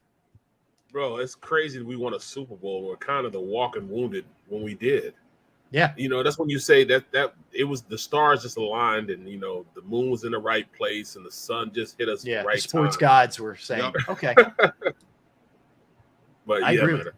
Yeah. I was having a conversation with a couple people yesterday about Eagles depth and all this stuff, and they were talking about how Tyreek Hill was doing this and doing that, and then A.J. Brown turned around and said, all right, then, well, here's your best player, Howard, and he just ripped him for a touchdown, you know what I'm saying, big catch on a bomb, a touchdown, and he actually beat Howard on the play. Actually, if you watch the film, Tyreek Hill and Slay was step for step. Yeah, it's just he stepped on his foot. I mean, it was actually good coverage. He rolled his ankle. Yeah, it wasn't like he was beating him like that. It was actually step for step, great coverage. It's just their feet got, messed up. You know what I'm saying? But then when you watch Howard, who's their best corner, getting beat by Devontae, by A.J. Brown. And Devontae a couple times, yeah. But see, I'm like, you got to put all of them up. You just can't just paint one scenario. That was A.J. Brown's point. Like, dude, what? Show mine too. Yeah, basically. Yeah. Well, I got into a debate. Who has the better receiving core? I'm gonna ask you. I'll pose this to you guys. Who has the better receiving core, the Eagles or the Dolphins? I'm saying the Eagles outright. Tyreek Hill, Tyreek Hill, Cedric Wilson. Because of Tyreek Hill, I'm saying Tyreek Hill. Nobody tracks the ball better in the game today than Tyreek Hill. I said receiving core. Yeah, okay. Not best receiver. Jalen Waddle's a great receiver. He didn't have anybody throw him the doggone ball. Jalen Waddle's a great receiver. Bro, all right. So let me put it like this. When I look at their roster, and I pose player for player, Tyreek Hill, AJ Brown.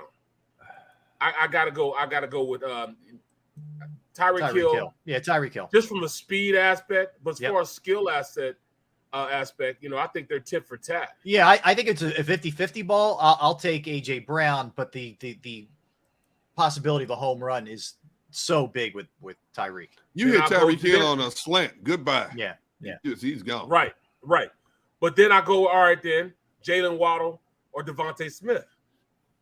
You cannot say Jalen Waddle. I go Devontae. I would take Devontae. Exactly. So who's after that? Cedric Wilson. Or Cedric. I mean, Cedric Wilson was a good receiver who was buried behind last year. Exactly, with no quarterback.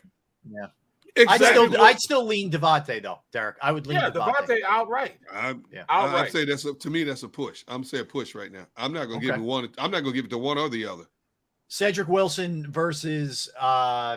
This is where I think that's an advantage. Dolphins, but you don't forget Cedric Wilson's buried behind.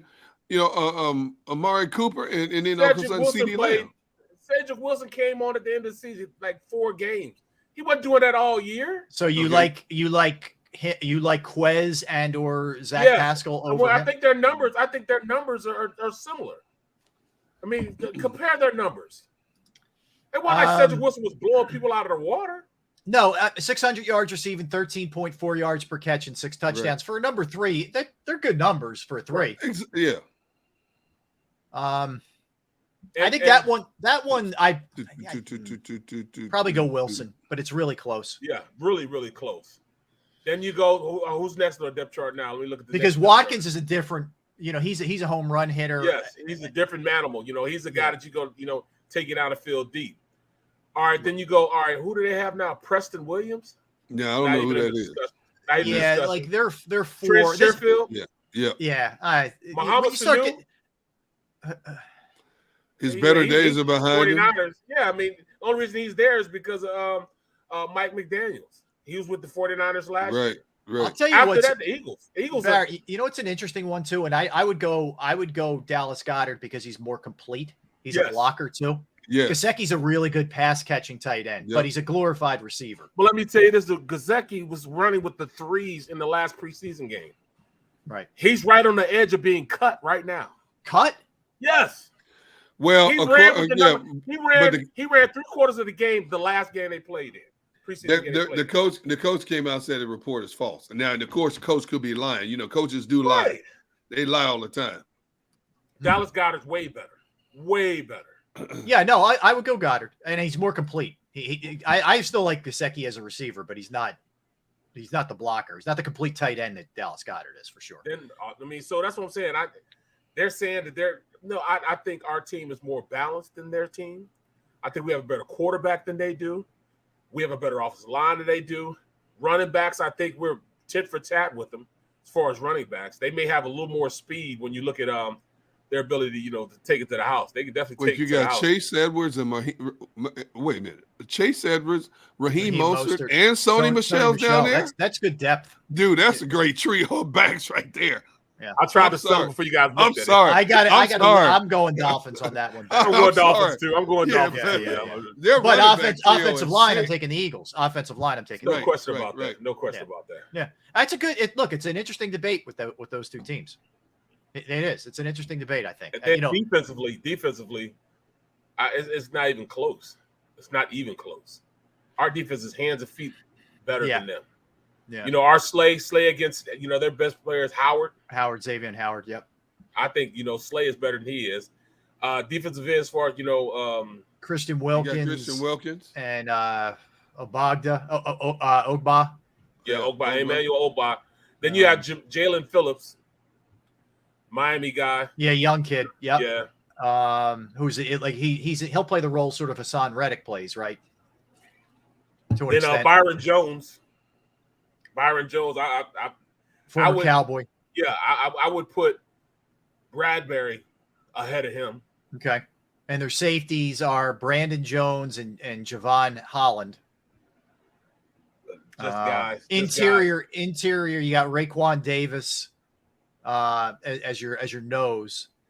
Yeah. He's a handful. He's a handful. But hey, so is Davis. Yeah, right. I'll take the Eagles. Slight lean. Yep. I'd go Eagles. It's tit for tat, man. It's tit for tat. Yeah, and they're in a tough division. You got Buffalo, you got New England, who I know we talked about earlier, and we talked about quite a bit the last couple of days. They're in a tough division. It's not going to be easy to get out of there. Very tough division. They were weird last year. Do you guys remember how it went with them last year? Yeah, like they won their first 10 and lost their first. Last 7 or something. No, they won their opener against the Patriots, 17-60, right?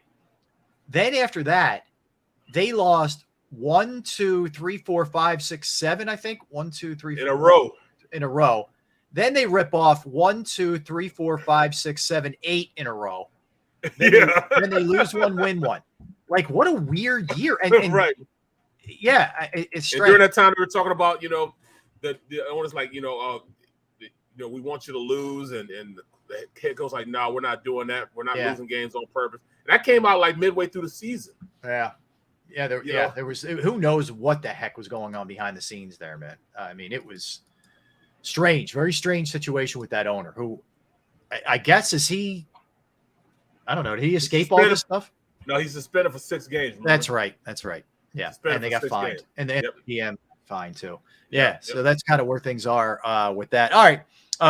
Let's go through quickly. Let's do the redo of week 14. So Thursday night, Raiders, Rams. Very good. Good start. Browns, Bengals, Eagles, Giants, Ravens, Steelers, the Dolphins and the Chargers, the Bucks and the 49ers. Sunday night is the Chiefs and the Broncos, and the Patriots and the Cardinals is Monday night. So, you know what my surprise game is going to be? Yeah. Titans, Jaguars. Because I really believe that I think Doug will have those guys going in the right direction about that time. And I think the Titans be going in a different direction. They'll be going lower direct. So they be passing each other at the same time. One's going up, one's going down. I can buy that. So Jacksonville is going up, and the Titans are going down. I can buy that. So that's going to be a good game.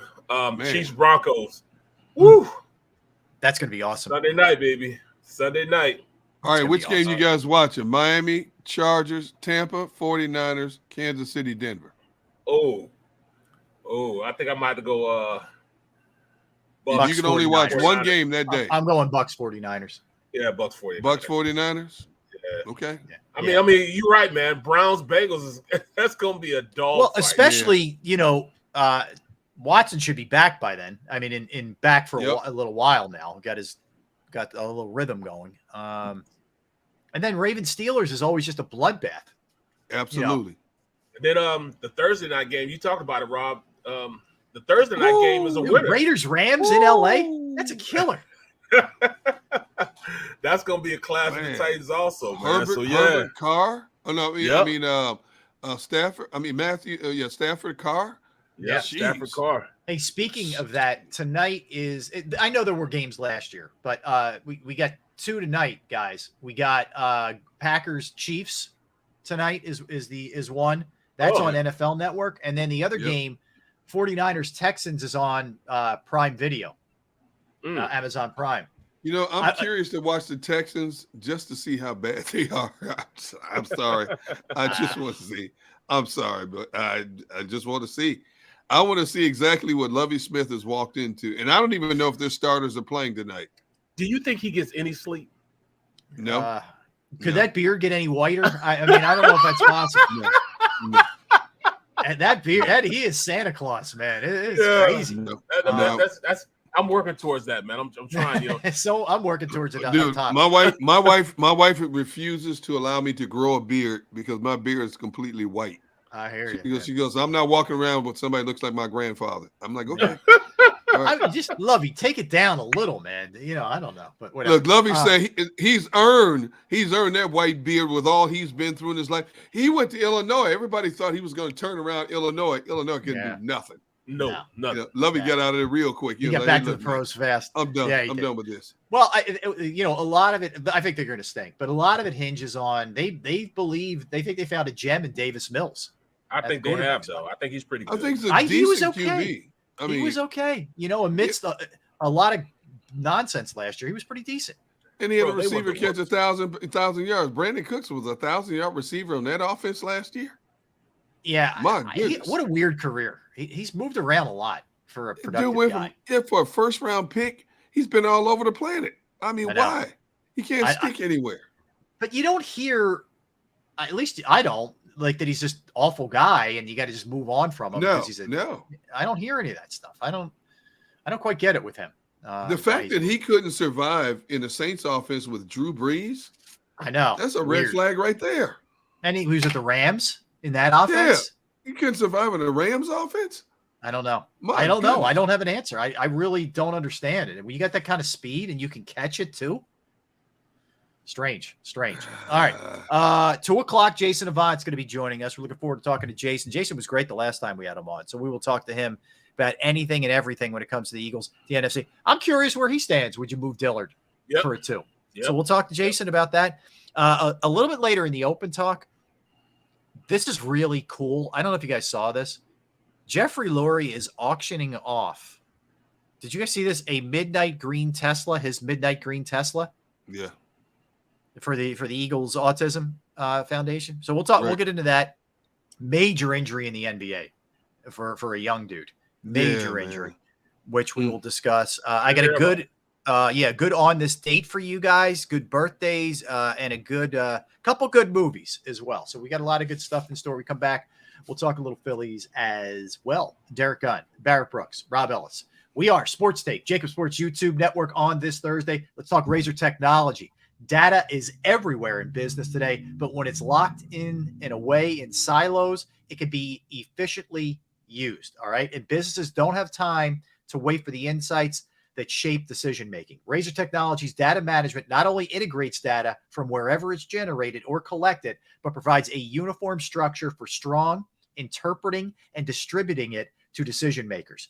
Razor helps businesses transform and model their data Use it to populate real-time dashboards and create shareable reports that highlight key areas of progress as well as warning signs in need of attention.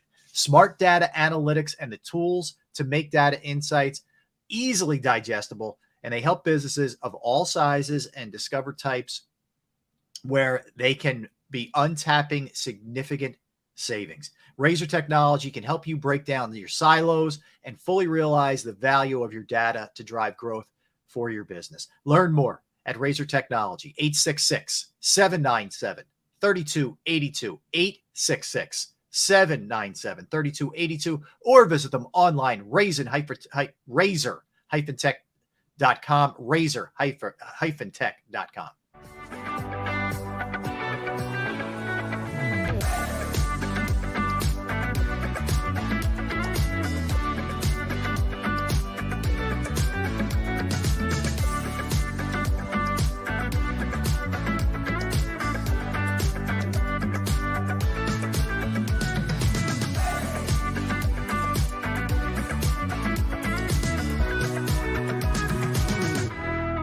Plan your day with confidence. Definitely want to keep the umbrellas on hand. And keep your family safe with Action News and AccuWeather. Numerous tornadoes. Well over 7 inches of rain. Your go-to team when severe weather strikes. The water is still rising right now. Keeping you prepared wherever you watch. On TV, on 6abc.com, and on our streaming apps. And that's when we go severe weather mode and on the air for you. Action News and AccuWeather.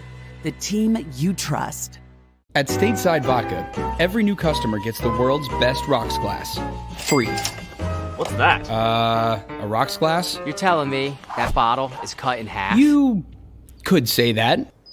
Holy shit. And you're telling me I can get one of these glasses for free? That's right. One free rocks glass per customer with each first-time purchase of Stateside Vodka.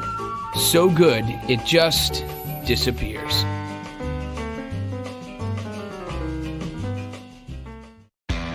Go for the midnight dares.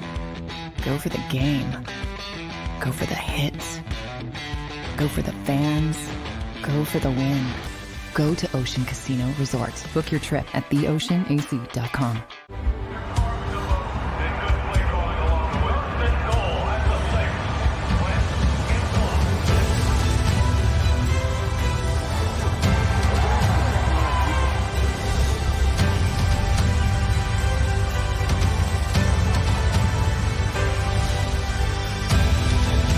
Field of life, First Trust Bank is there for you. Champions on 3. 1, 2, 3. Because Philadelphia dreams deserve a Philadelphia bank.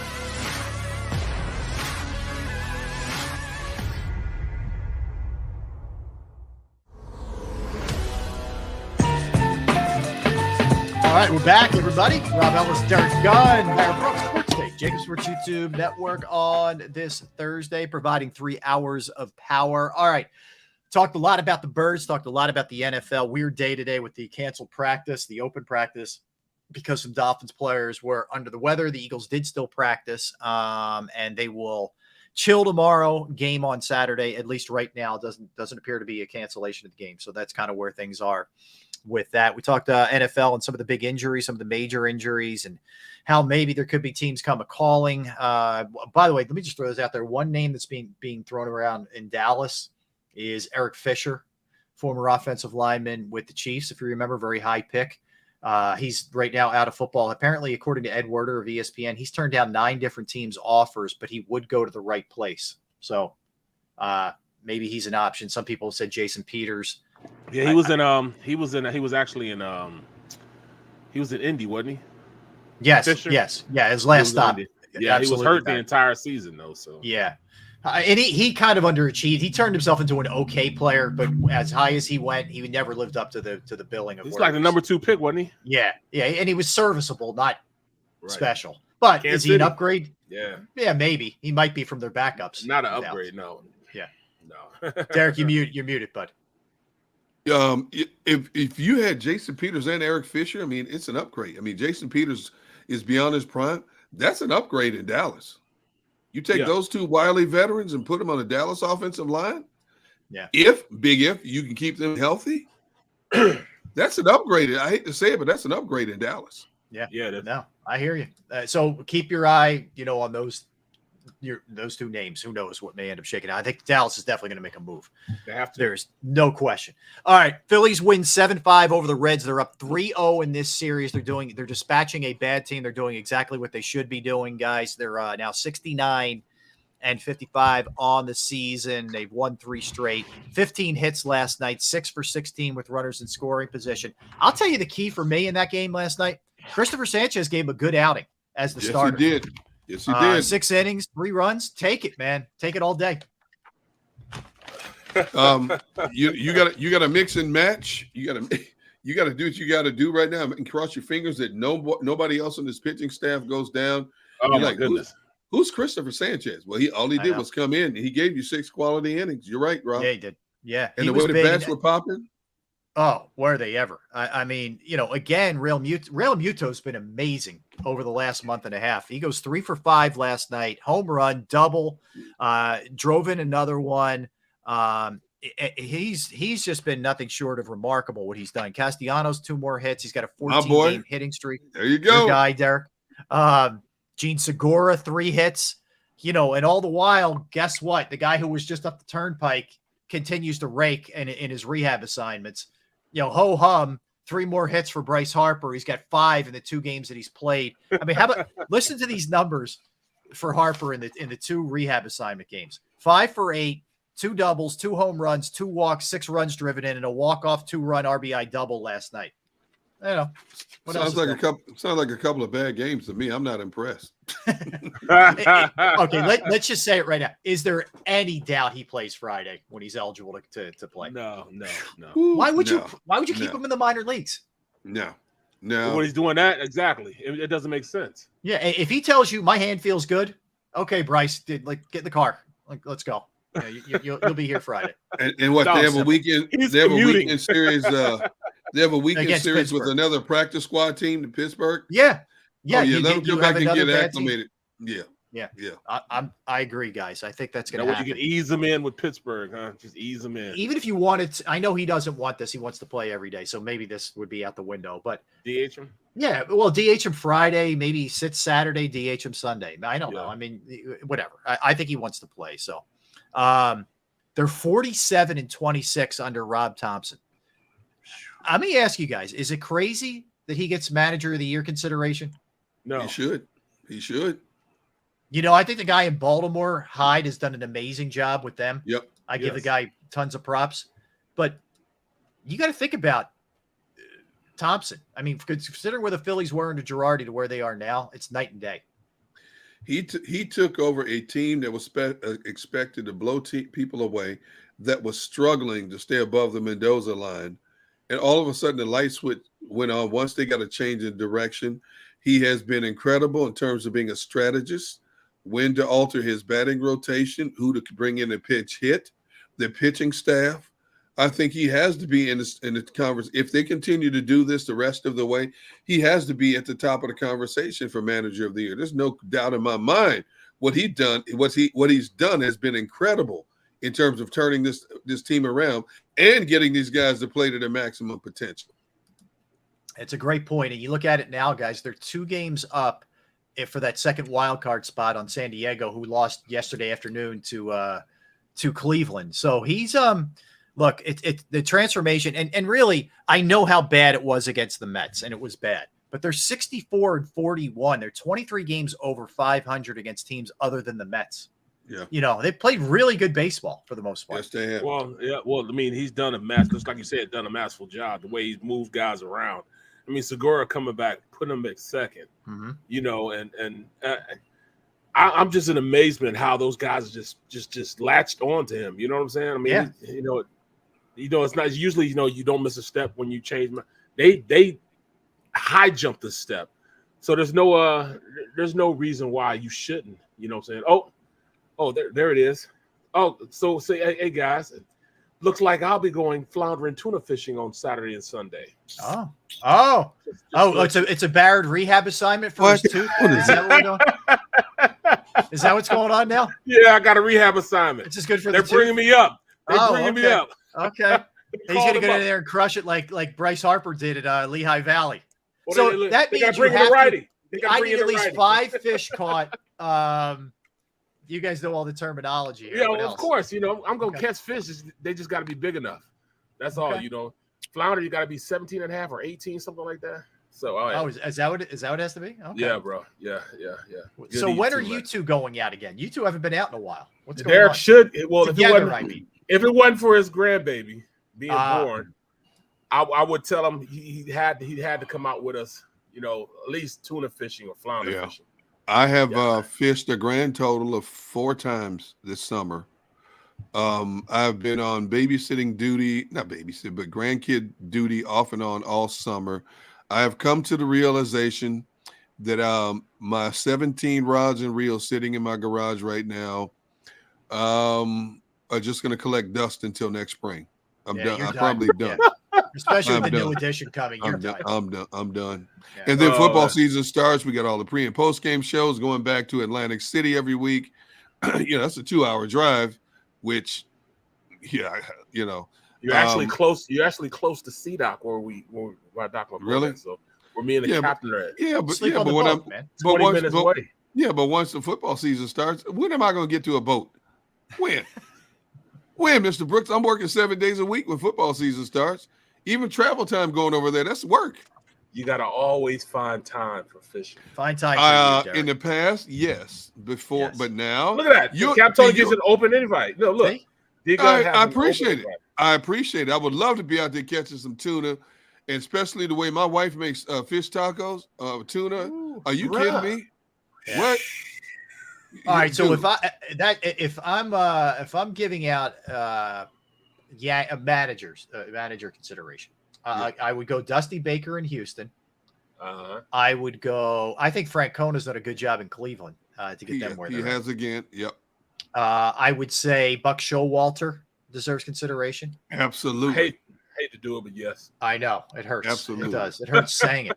Snitker's done a good job in Atlanta again. It's like they're going to win Dave again, Roberts. Man. The Dodgers are so loaded. I don't know. I'm slow to give them credit. I guess maybe I should give them a little bit of love. I wanted to get to this in the NFL section. Let me just swing back to it real quick. If you guys had to attribute why, and I know he's been out the last 2 weeks, whatever it's been, why would Todd Bowles start Brady and all of his starters in this third preseason game? I don't get that, to save my life. He hasn't been in football shape for 2 weeks. I don't get it.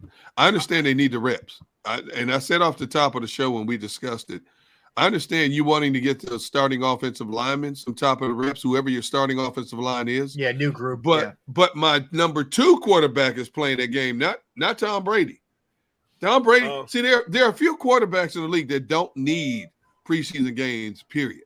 You're not seeing Aaron Rodgers step on the field, even though he has to get continuity with the whole group of receivers. Yes, Mr. Brooks. What? Oh, okay. I thought you guys were saying that, Todd Bowles made that decision. No. That is not Todd Bowles' decision. It's That's Brady saying, yes. Brady is saying, look, guys, I need some reps.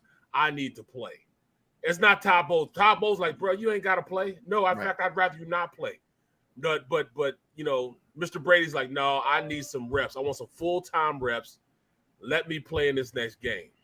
And the only thing that I could add to that is because Belichick usually played Brady in preseason games back in the day in New England. Right. Maybe this is Tom saying, this is the way I did it for years. This is what I want to do. That's exactly what it says, Yeah. If he didn't want to play, he would. Jim G, you're right. If he didn't want to play, he would not play. Tom is saying, look, I need the reps. I need the playing time. Give me some reps in this next game. I know you don't want me to, but I got to do it this way. But the dude hasn't practiced in 2 weeks. He hasn't practiced in 2 weeks. Bro, I know a lot of NFL players that don't even go to camp and wait till the first week of camp. Yeah, the last week of camp, and then go in and just play. Jesse Bates just did that in Cincinnati. Yeah, and I've never understood that mindset. You're gonna hem and haw. You're not gonna show up for off-season workouts. You're gonna wait until the final week of camp to show up, sign your tender, and then, well, I'm banking on myself. I'm believing in myself. Yeah. Well, what kind of message is that sending to your teammates? So if you're supposed to be a leader on your team, you're making $12.9 million. Don't you want to be out there and be in the best shape possible? Have you not been watching the injury wires throughout training camp all summer? Dudes are dropping like flies left and right. These guys are different. They're built differently these days. I don't get it, man. I don't get it. Built differently these days. They did it. They feel as they can just go out and, it's just like tying their shoe or riding a bike. I'll just come right in. And best believe he's going to come right in and start.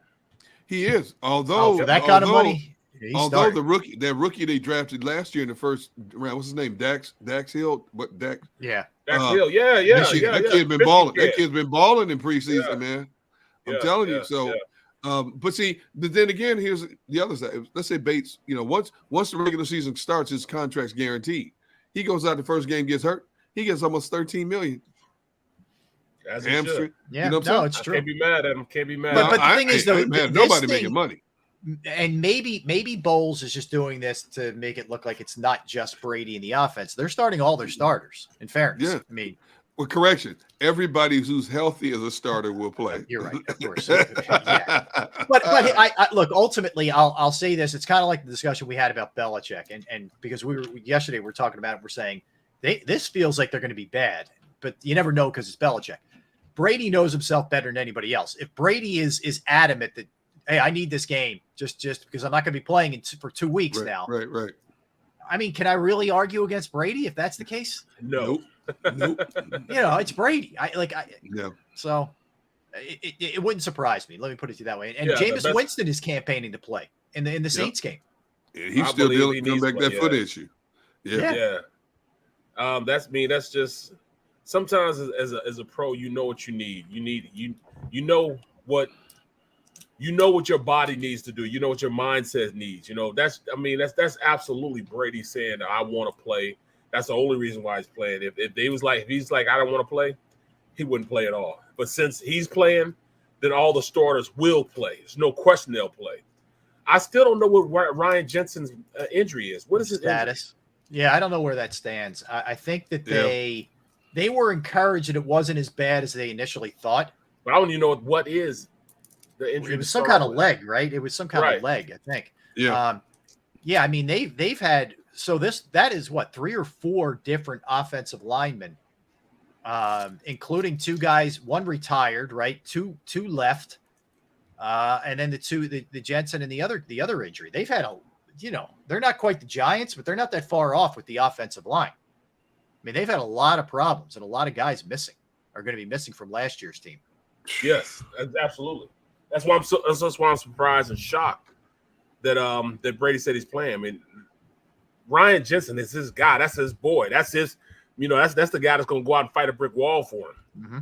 And with him not being there, they're trusting the guy. I mean, I don't even know who the backup is. Yeah, well, the problem that they also have is if this was anybody but Brady, you'd almost write the season off. But because he can get rid of the ball so quickly, they maybe he can counter it. But yeah, I wonder even with his speed and ability to get rid of the ball if it doesn't bite them. So I'm pulling up their depth chart, Barrett. They're Robert Hansey, who got hurt too. Yeah, he did get hurt. And then it is. I think he's back though. He's back. Yeah, though. John Molchon. Yeah, Molchon is the backup center from Boise State. Yeah, you still have Donovan Smith. You have Luke Gedke. You have Shaq Mason and Tristan Wirfs, who's banged up too. Yep. Luke Gedke is Levante David. You got like 15 players that are nicked up. So when he said healthy starters, that tells me those starters are playing. They're hardly playing in this game. Well, Mike Evans will play. Julio Jones will play, and that's who he's going to be primarily looking for. Well, Julio needs to play. Yeah, and that's another reason why Russell Gage, he'll play. That's a great pickup by them too. That's a he's going to be good for them. Yeah, that's that flew below the radar. Russell Gage going there. You're right. Scotty Miller. Scotty Miller's going to play. Yeah. And by play, it could be a series. It could be a quarter. Yep. I think it's probably going to be a quarter if Brady really is making this kind of stink to play. Cyril Grayson. Grayson was pretty good at Dallas. And then after that, it's all rookies. I don't even get myself worked up about the Eagles. Like, I don't even think about them not playing their starters last game or this. Right. I'm beyond. Heck no.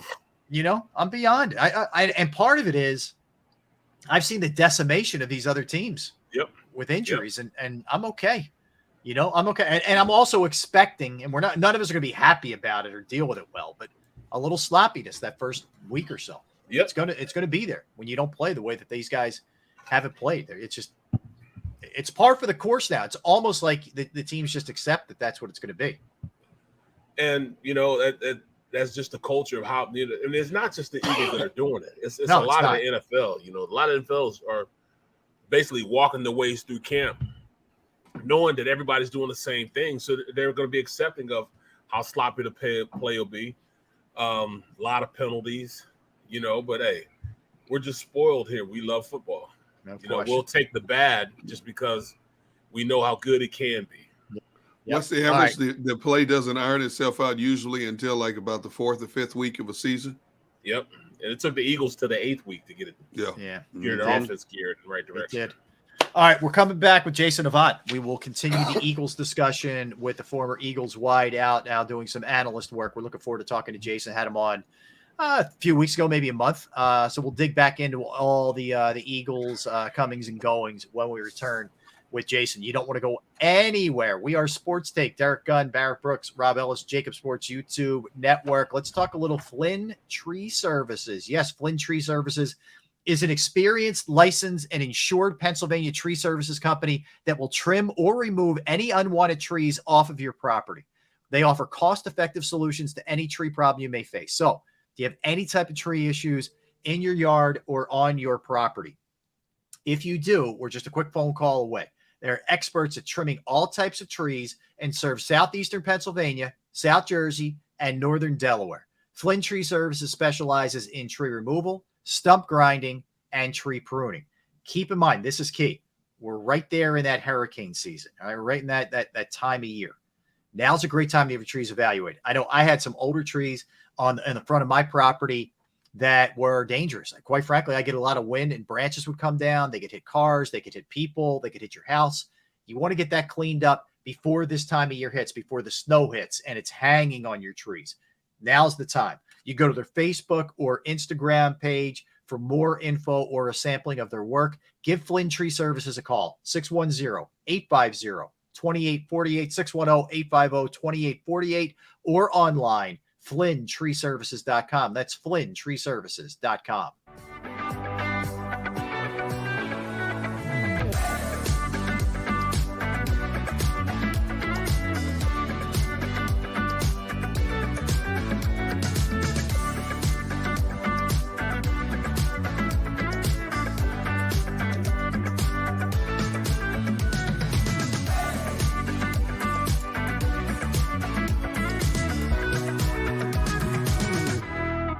Plan your day with confidence. Definitely want to keep the umbrellas on hand. And keep your family safe with Action News and AccuWeather. Numerous tornadoes. Well over 7 inches of rain. Your go-to team when severe weather strikes. The water is still rising right now. Keeping you prepared wherever you watch. On TV, on 6abc.com, and on our streaming apps. And that's when we go severe weather mode and on the air for you. Action News and AccuWeather.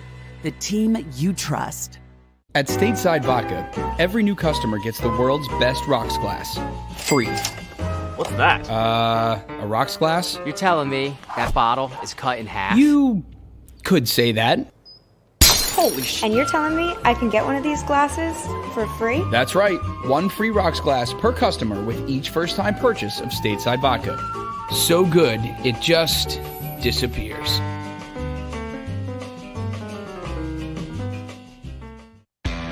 Go for the midnight dares. Go for the game. Go for the hits. Go for the fans. Go for the win. Go to Ocean Casino Resort. Book your trip at theoceanac.com.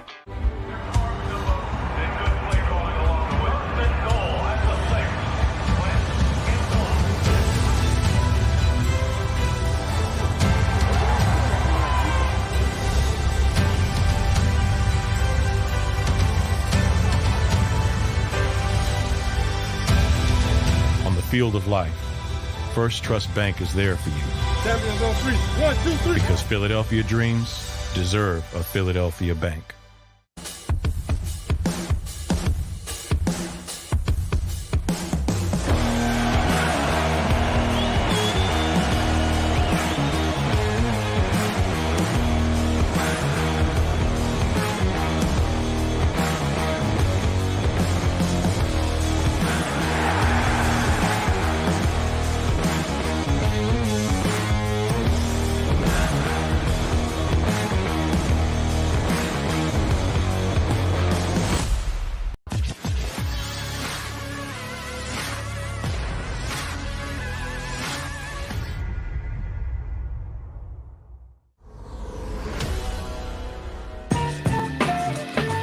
Welcome back, friends. Thanks for hanging out with us. We are Sports Take, JAKIB Sports YouTube Network on this Thursday, doing our thing. Jason will be joining us, Jason Avant. Momentarily, we will talk to the former Eagles wideout about all happenings with the Eagles, the receivers situation, the offense in general, what he saw last year, what he hopes to see this year. Curious to get his take on the open practices, whether or not he thinks they're valuable, more valuable than preseason games. You know, Jason was an interesting guy because he was certainly always in that mix, starter, third guy, whatever, played special teams, but was never, sort of a lock. Jason got time in preseason games, maybe sometimes when the, with the second, third stringers, et cetera. So he kind of knows, he towed both lines of that when it came to his career. So I'd be curious to see where he stands on the starters, not playing for the Eagles, but right, playing in some other areas. He brings an interesting perspective. So we'll talk to Jason in a little bit. I want to know what he's going to say about Jalen Reagor and the mere fact he's been getting outplayed by other guys and still with possibly an opportunity to still make the team, and other guys that deserve to be there won't be there. Yeah. Look, I think it's fair, Barrett. I mean, how much, we keep going back to having these discussions with, there's the cap hit, there's where he was taken versus, okay, is he the best player for that spot, that, and that's really what it amounts to. Should it be that way? Yes. Is it that way oftentimes or sometimes? No. Sometimes that doesn't matter. There's nothing fair about the NFL. No. You know what I'm saying? There's nothing fair about it. No fair league. Yeah, so they say it's hard, but it's fair. Well, it's not fair. Money plays a major difference in a player's ability to be on a team or be off a team. Whether he's playing or he's not playing. Well, I always look at it. I think the ones who really get screwed are the vets, who are making their minimum is higher than what a younger guy is. But the vet can give you more, especially if you're a team that has Super Bowl aspirations. They can help you more than the rookie can this year, that 1 year. But you're going to go with the young guy because he's cheaper. Yep, you're going to get more cap space. Well, and it's also vice versa. An older player that's better, and they draft a younger player, will sometimes screw the older player. It happened to myself. A lot of the times where I knew I was better than the guy that was in front of me. They knew I was better than the guy in front of me. And when they brought me in to tell me, all right, you're not starting, but this is the reason why you're not starting. You're by far the better player, but this guy's the future. And they made, and they talked to me about it. You know what I'm saying? They let me know. In Pittsburgh, they were very fair about how they talked to me, how they treated me. They let me know, Barry, we know you're the better player. We know you should be starting, but you know the nature of this business. We bring you back every year, number one, because we know we're going to get from you. But number two, you understand your place on this team. We want you to coach these younger guys up so he gets to be as good as you are. But you also understand that the reason why you are here is because you can get those guys going in the right direction while you're here. Yeah, it's those are double-edged sword to me. Yeah, that sounds like years ago when all these technology companies out in Seattle and the Washington area decided they were going to farm out all of their work overseas, and the existing employees were told, if you want your severance packages, if you want your money up, you will train your replacements. So that's basically what it comes down to. Right. You are being asked to train your replacement. Mm-hmm. I've had some interesting experiences like that in. I've seen it. Yeah. It's interesting. Interesting is a good word for it. Look, I think it applies to a lot of places. If you're making a certain number, and companies are looking to cut back, you're on the chopping block, and it's not a reflection of what you're bringing to the table. It's a reflection of a bottom line, and that's an unfortunate situation. Now, you guys brought up a good point earlier. The Eagles were willing to take a massive hit on Carson Wentz. Little bit of a different situation, considering who he was, considering the position that he played, considering what it would have done to the team had he still been here, right? Reagor, it's not going to be the same kind of stink that would have gone on if he was like, let me put it this way. If Reagor makes the team, I think people would say probably doesn't deserve to be here, but it's not going to be the end all be all, because the Eagles receiver position has AJ Brown, has Devontae Smith, has Quez Watkins, has Zach Pascal. We're going to be focused on that actually they have some good players and a good collective group rather than Reagor. You're going to say, it's kind of BS he made it, but it's not the end of the world for as far as public pushback goes. You know what I'm saying? Like it's just a little bit different there. And as much as I hate to say this, because I don't think he's good at it, the one tool he does have in the in the toolbox is he can return a punt. And there isn't anybody who's standing out right now who can do that. So you can somewhat justify it. See, I'm looking at a tweet that Reagor just put out 18 hours ago. It said, "No time for distractions. Keep hustling, keep battling."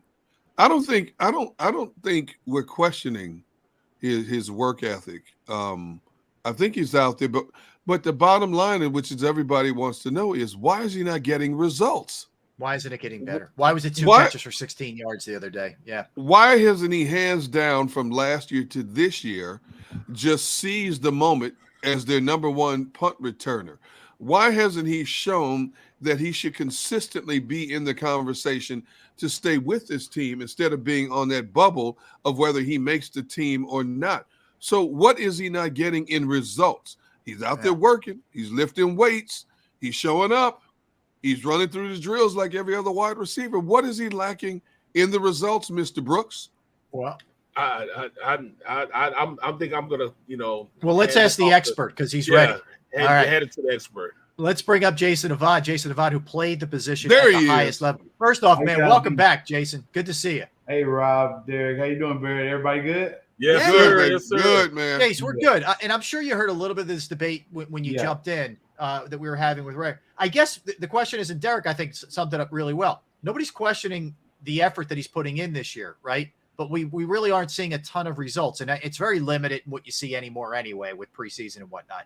But where do you stand on where things are with him?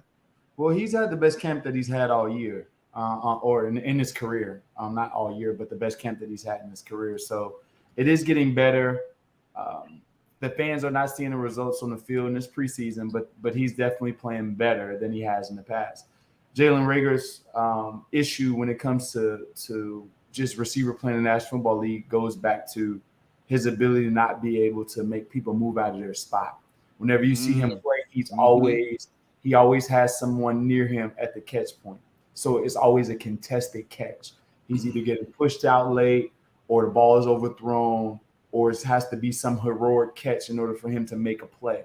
And that usually tends to be that he's losing at the line of scrimmage. And the guys that can win at the line of scrimmage, the Devontae Smiths, the Jerry Judys, Amari Cooper, Devontae Adams is the best in the league at it. Those guys win at the line of scrimmage. And if you don't win at the line of scrimmage, it's going to make your job extremely hard. You have to have otherworldly hands in order to win in this league without that. And when I say otherworldly hands, we're talking about Larry Fitzgerald, who had a problem at times winning at the line of scrimmage, but he was such an amazing catcher at the catch point, and Jalen Reagor is not Larry Fitzgerald. So Jason, let me ask you this, because you and I have talked about this a number of times, and I've heard you on different platforms talk about this. You have always admitted that, hey, look, I was not the most gifted receiver out there, but you were not going to outwork me. You were not going to move me out of being in a conversation and making it difficult for an organization to keep me. So is it more of a mindset? What goes into that equation when you know you have to work that much harder than that guy standing next to you, even though you feel that you're producing better than him? I think it's that question is kind of loaded for me because it all depends on where you're from. It all depends on your past. It all depends on a bunch of those things. Me being a 4th round pick and me feeling like no one respected my game and actually what I had to overcome so much growing up, it was an automatic, fuel to the fire for me. These guys always don't have this. Jalen Reagor's been the most talented guy on every team that he's ever been on. That's not true for me. So I can't speak to his mindset. Maybe he knows what hard work is, but doesn't know it from alley perspective, whereas you and it's this guy and it's just you and him and you have to overcome these guys. And so I don't know what hard work is to him, but when it comes to getting better at your craft and making people move out of their spot, some people are better at it than others. And if you've never had to do that, it's going to take you multiple years to do it. And unless you're a great athlete, I can think of some of those guys like Percy Harvin, didn't really get much man-to-man coverage in college, Jeremy Maclin, but they were such great athletes that they were able to overcome it. I don't necessarily know if Jalen Reagor is that level of athlete, but I hope he is. I want him to do well. I want him to do well also. Yeah. But in the same breath, I go out and I watch practice, and I see guys that have it. I see guys that, are at another level. You got Smitty is just a great route runner. He understands how he has – the best way for him to catch a ball is if he creates separation. So that's what he does. Then he has another example he can watch is a guy like A.J. Brown. He knows he's gifted as far as being able to have I said most people say 50-50 catch radius. His is 70-30. Yeah. He can just Debo receivers and take the ball. So those are two prime examples on how you need to go out there and run your routes and try to find that balance of what you need to do. I don't see him working on those type of things. So to me, I'm thinking to myself, if I lack something, I would work on it. I can remember sitting back and I would go back and watch, I hate to say it, but I would go back and watch film on Eric Williams, watch his game, Anthony Munoz. I would watch players that were all world and implement some of what they had to my game, which made me a better player than I really was because I'm doing things that I saw work and it started working for me. Why is he not taking an example from guys like that are tangible right there in front of him and trying to use that implement to his game? Yeah, he has that. My person was Webster Slaughter. Like I got a Webster Slaughter one-on-one. Oh, good call. Oh, Cleveland Brown. Yeah. I got a Webster Slaughter. I got in my hands the hold of a Webster Slaughter, and it changed my game forever. I never had to worry about separation ever again. And I saw how Jerry Rice stole a lot of his techniques. And I had Jerry Rice tape as well. And that Jerry Rice tape, I actually uploaded when I was a coach there. I uploaded a Jerry Rice tape and a Webster Slaughter tape to the receiver profile. So I know that they have those tapes, and I mentioned them multiple times. So I think when you're ultra gifted and you're ultra talented, it's kind of too late to get to the pros and start learning how to work. Wow. That's an interesting point. Yeah. That's a great Let me ask you something, Jason, as a guy who hold on, Rob, because when you say like Devontae Smith, he had superior coaching in college in comparison to TCU. Some of the best receivers, and then he had Saban being a dog to him all the time, because if he can treat Julio Jones like an asshole, so to speak, right? Right. And everybody else, the Calvin Ridleys, the Amari Coopers, everyone else that falls in line after it, there's a standard there. So there's a comfort with hard coaching. I don't necessarily know if Reagor had that. That's interesting. if you could impart advice to him, Jason, what would you say to him? Is it a matter of that, or are we beyond that at this point? I think personally, I think that he needs to change the scenery. I think that. Thank you. That's what I said. Thank you. I think it's too deep of a hole in the city of Philadelphia, because I think that the mindset has already been determined by the fans and the culture, maybe even the organization. This type of player that's so finicky and so sensitive does not work in this town. It just doesn't. It just doesn't work. And if I have any advice for him to salvage it, if he can come out, I've never seen anyone in his situation turning around. Have you guys? No, I haven't. You're right. No, not from a football perspective. I don't know many. I don't know many that has been able to turn it around in his situation. And so what I would say to him, if he did have the mindset, hey, I want to make it work in this city, is the first thing I do is just shut up. Just shut up. Let someone else run your social media.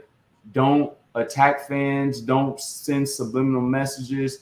Just go on about your day. Let it go. Turn off your radio. Turn off your social media account or whatever it is you have to do.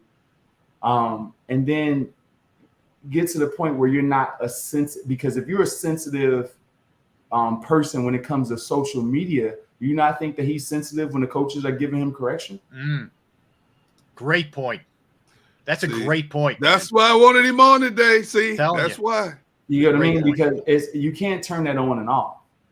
You can't turn on and off winning. You can't turn it off work ethic. You can't turn it on and off these things. So if that's a chink in his armor, it's showing up in other areas.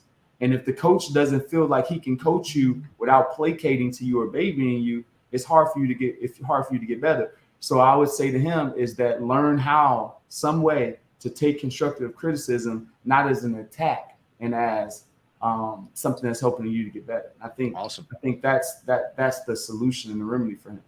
Well, that's key, man, because you got to be thick-skinned, especially here in Philadelphia. Philadelphia is not necessarily one of the best places for rookies to come, in all actuality, because it's a big city, and they have fans that care. They have fans that feel a responsibility to be the best fans they can, but in the same thing, they're also asking for you to be the best player you can be. Yeah. And when you're not the best player you could be, the fans can sniff it out. And if they can sniff it out, they smell blood. They're like sharks in the water. They're going to continue to do that. You can't have thin skin and be here in Philadelphia, because I've been around guys that were and didn't make it. But I also saw, I had a guy, that he didn't have necessarily have thick skin, but he understood that this city, is what it is, and he worked good. That was Mike Mamula. He got drafted in the first round. Mm-hmm. And, he didn't necessarily play up to expectations, but he also didn't play down to what, everybody was saying he was. But he found that happy median and became a pretty good player here. Yeah, I think I agree with you, Barrett. And I think from an organizational standpoint, I think that the earnest is on the organization not to experiment too much in those first two rounds, because now you put a player in a situation in this city that is hard to overcome. And I think that the last draft, they kind of stuck with the game plan. Like it's easier to chew if you draft DK Metcalf or you draft Justin Jefferson and they not pan out, because it's a consensus around the league and also an overall fan world that those are the best available players now. But if you go in and you experiment and those people don't pan out, not only from an organization standpoint, you look bad, but also it's hell for that player here. Yeah, you look at Marcus Smith. Marcus Smith the same way. They drafted they want to pass rush. I'm not telling you to not do your. I think that you experiment in the third, fourth, fifth, sixth round. The first two rounds should be solid. Marcus Smith was asleep, bro, because he didn't think he was getting drafted to the third round. Yeah. He was asleep on draft day when they woke him up out of sleep to draft him. Yeah, that's crazy. Yeah. Jason, let me ask you, I don't know if it was as big when you played, but the open practices have really become the thing, certainly in lieu of even preseason games. Pros, cons, are you in favor of them sort of becoming more of the measuring stick in the preparation for the season, or do you think preseason games still have merit? No, I think that the open practice is the way to go because you get one less preseason game, so you need to create competitive environments. And based on the way that the team practices with this hour and a half, now you get together with a coach who could be practicing 2 hours, so now you guys agree on an hour and a half practice, hour 45 practice, and it's competitive that entire time. So I firmly agree with these practices because of the lack of pure football that's being played. So I agree with it. Now, with that being said, I would not be practicing with, the Patriots. Like, I don't understand the Raiders and Patriots practice. The Patriots going to steal the information, right? So, like there are certain teams that you just like, yo, I'm not doing anything. Because they're going to have a cameraman somewhere stealing footage. Josh McDaniels should know that better than anybody else, right? Exactly. With the Raiders now. Yeah. But it does hurt you. It does hurt you because all those teams keep that film. They keep that film and they're going to know a little bit more intimate details about your protocols and your system. So there could be a chink in your armor somewhere in the future. Like, I don't think AFC teams should play AFC teams and NFC play NFC. It should be cross division for sure. Interesting. Hey, Jason, let me ask you this: how do you feel about what you've seen so far from a Jason Gannon defense? We know it's going to be. Jonathan Gannon. I'm sorry, Jonathan Gannon. We know it's going to be vanilla for the most of the summer, but do you have some reservations about what this defense is going to look like with better personnel? Well, if anybody's heard me speak about it, I'm I'm not ultimately high on Jonathan Gannon. Just the way that he calls defenses. I think that you have to take wins as a defensive coordinator. You can't just sit back and allow players to not allow people to just do what they want. But with better players, it kind of puts you in a situation where your defense can win some one-on-one matchups. We haven't had that privilege in the past couple of years to win one-on-one matchups consistently, even with our D-line at times. And we've always held our D-line as a really, really good D-line, but our D-line consistently last year did not win one-on-one matchups. And hopefully with Jordan Davis being in the middle and being able to eat up two blockers, it kind of puts guys on an island. So hopefully he can get what he wants. But I can tell you this, with this roster and this defense, if we see vanilla defense the entire time and it's not working, the fans are going to be pissed toward the end of the season. So vanilla defense better work. It has to, because you have no excuses with personnel. All the rumbling is that, you got guys discontent. I don't have the right people. All that stuff is out the window because this is the most talented, top 2-3 talented most defenses in the league. So you got no excuses. You may say something about a safety. You may have something with linebacker, but our linebackers have played stellar, lights out. Like, the linebacker group is solid. Mm-hmm. Okay. Yeah. Let me say this then. So when you look at this whole situation with this team and the way it was constructed, the way it was built, offensively, I think we have enough. Defensively, I know we have enough. Special teams, the only thing that we don't know about. But where do you stack this team as far as in the NFC, not just the NFC East, but the NFC? Talent-wise and roster-wise, it's up there. Like, it's the Eagles have a top 5 NFL roster. Yes, exactly. Like, yes, from top to and I am right along with the fans when you say when you do a bad job with Howie in the front office.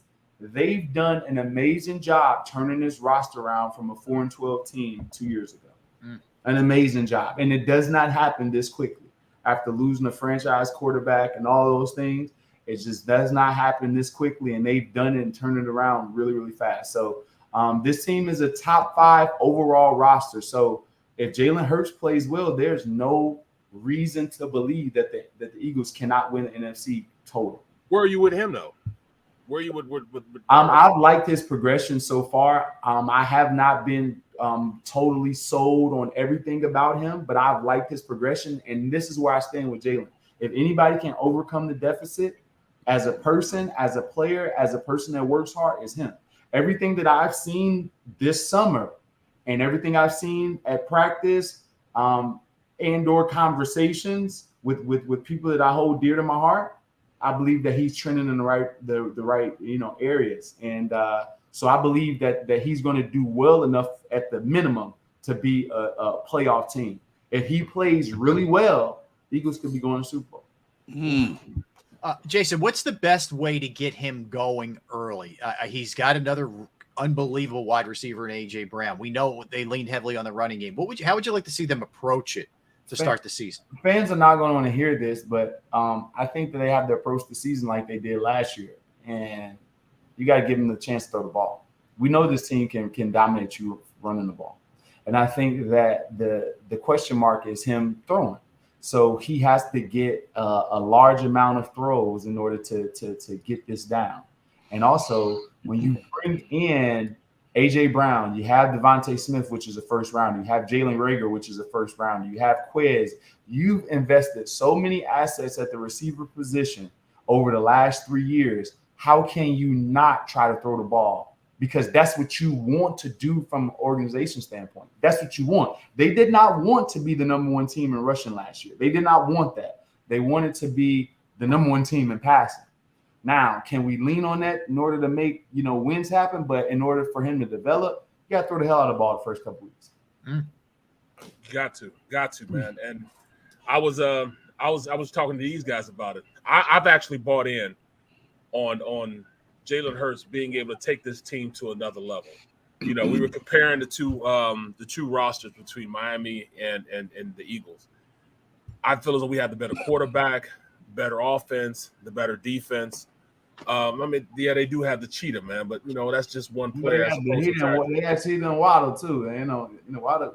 I'll take Smitty over Waddle. There you go. Day. See, there you go. Tell him, Jason. I'll take Smitty over Waddle every single day. Him, Jason. Twice on Sunday, because when Waddle,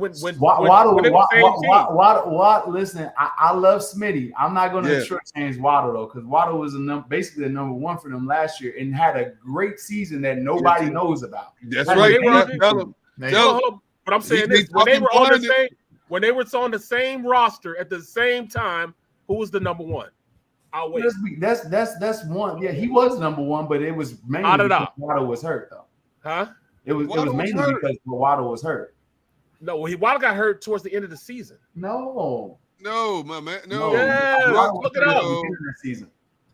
Look it up. I'm telling you, Jay.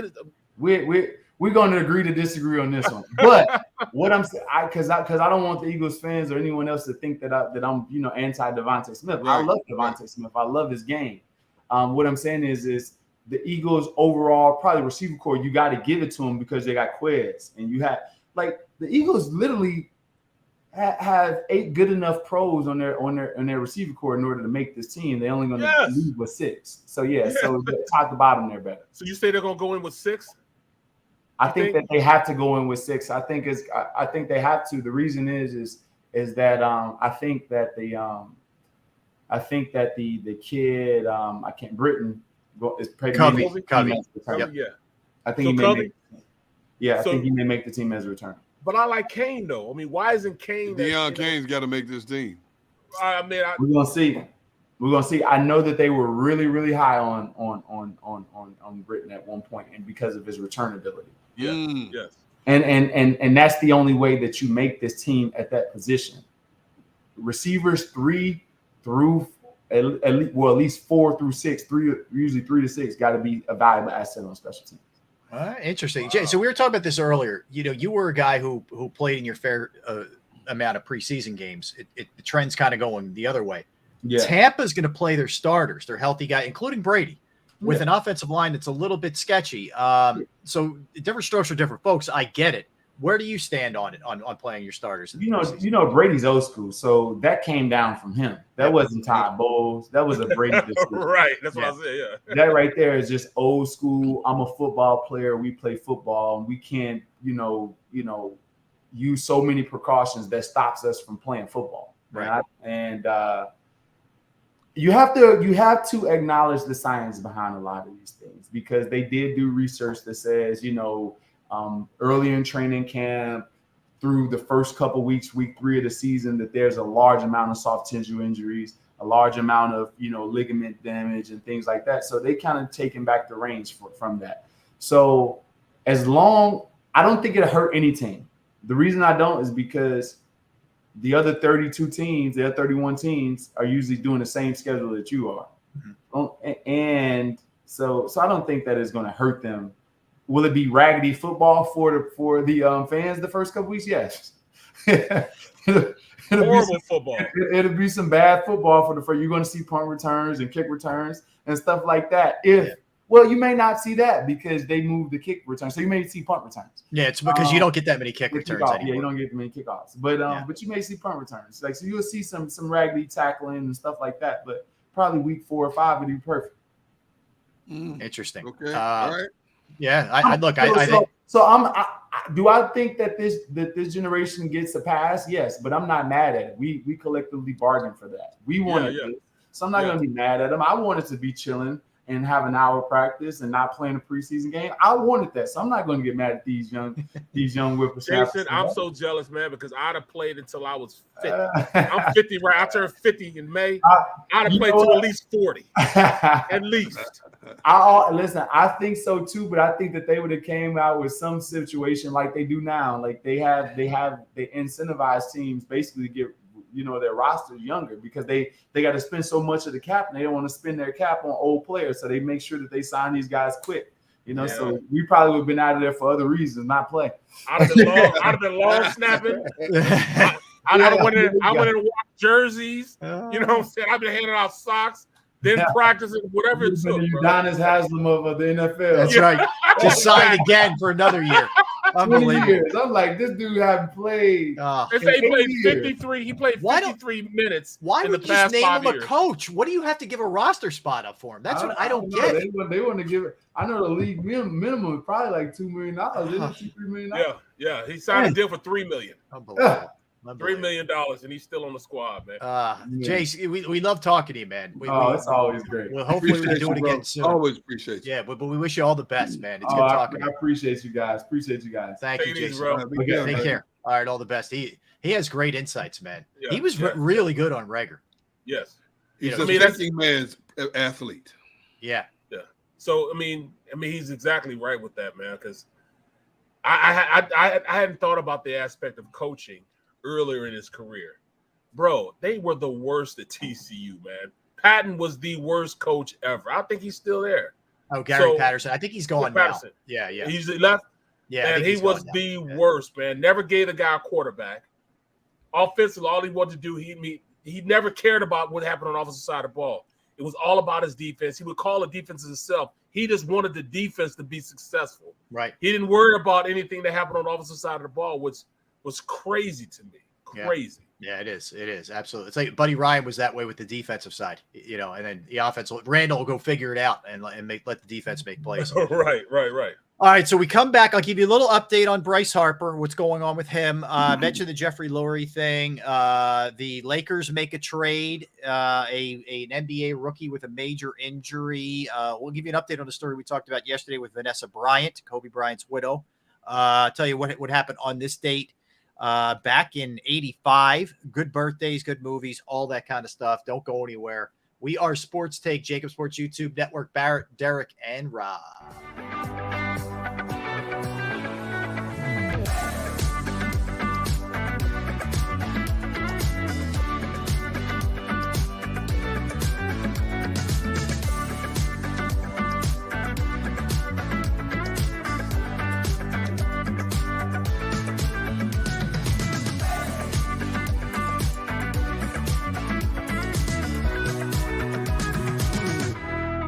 Plan your day with confidence. Definitely want to keep the umbrellas on hand. And keep your family safe with Action News and AccuWeather. Numerous tornadoes. Well over 7 inches of rain. Your go-to team when severe weather strikes. The water is still rising right now. Keeping you prepared wherever you watch. On TV, on 6abc.com, and on our streaming apps. And that's when we go severe weather mode and on the air for you. Action News and AccuWeather.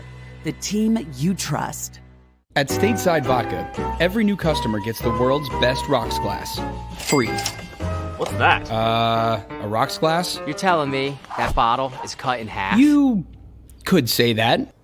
Holy shit. And you're telling me I can get one of these glasses for free? That's right. One free rocks glass per customer with each first-time purchase of Stateside Vodka. So good, it just disappears.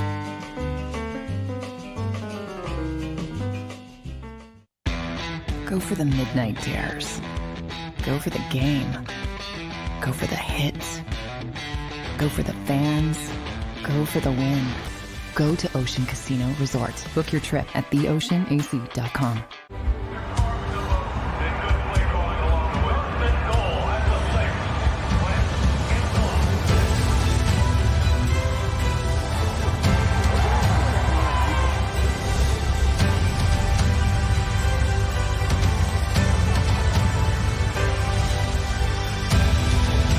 Field of life, First Trust Bank is there for you. Champions on 3. 1, 2, 3. Because Philadelphia dreams deserve a Philadelphia bank.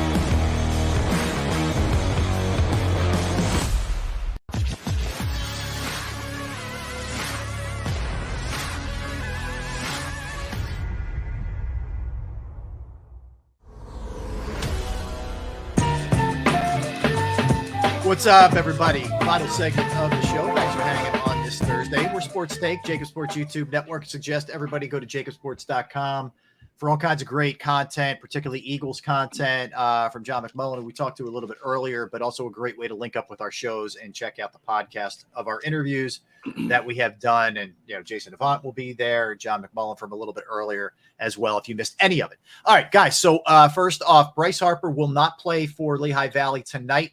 He's not playing for the Phillies. Not playing for the Phillies either. He's going to work out, chill tonight. My guess is this means you'll see him tomorrow at Citizens Bank Park. That would be my guess. I think that's the way it's going to play out. But it's definite he's not in the lineup and not playing for Lehigh Valley tonight. So there's that. He's kind of done okay the first two games, I would say. 5 of 8's not good enough. I'm sorry. Yeah, only 2 home runs and 2 doubles and 6 runs driven in. But whatever. He's slacking. A walk-off double. That's rusty. So I thought this was cool. Jeffrey Lurie is auctioning off his midnight green. The color of it is pretty sweet. A midnight green Tesla that he owns for the Eagles Radiothon to raise money for the Eagles Autism Foundation. Which they do an awesome job with that every single year. The amount of money that's raised is nothing short of amazing, and that's and Jeffrey Lurie has spearheaded that. They have an entire department that strictly works on for the Eagles autism. So that tells you how serious they take it and how much money they've raised. So very cool gesture by the Eagles owner. I give him props. Well, he's always been so community conscious in a lot of things he's done. Since he's taken over ownership of this team, he gets his front office involved. He gets his players involved. Every year he has them out in the community mingling with people. They're out there painting and they're out pulling weeds and planting trees. And, so I give him kudos on that. And the fact that he's selling his Tesla for charity, that's an awesome idea. It's just, I'm not buying a green car, but the fact it's like a black green. It's like a dark. I understand. There's only 2 color cars that I buy in my life, and that's silver and black. Either a silver car, that's the only cars I buy, silver or black. It's just that every other color, I'm like, okay, all right, especially a Tesla. Teslas are interesting cars, but I'm not a Tesla guy because you're gonna pay. Whoever buys that car is gonna pay some big money. You got some deep pockets to buy a Tesla, man. You got Bear Brooks pockets to buy a Tesla. I'm just throwing it out there. You knew it was coming. Yeah, I just can't afford a Tesla, bro. All my cars are old, bro, that I've had for a very, very long time. That he upkeeps himself. So I got you. Yeah. Hey, you heard Jason Avant said Bear got like 20 jobs. Him got 20 jobs, man. No, bro. No, I got 20 jobs that just don't pay enough. That's why I got 20. It sounds like the story of my life. Yeah, 50 jobs that don't pay anything. All right. Anyway, just kidding. So the Lakers make a trade. They traded they're getting Patrick Beverley in a trade for Talon Horton-Tucker and Stanley Johnson.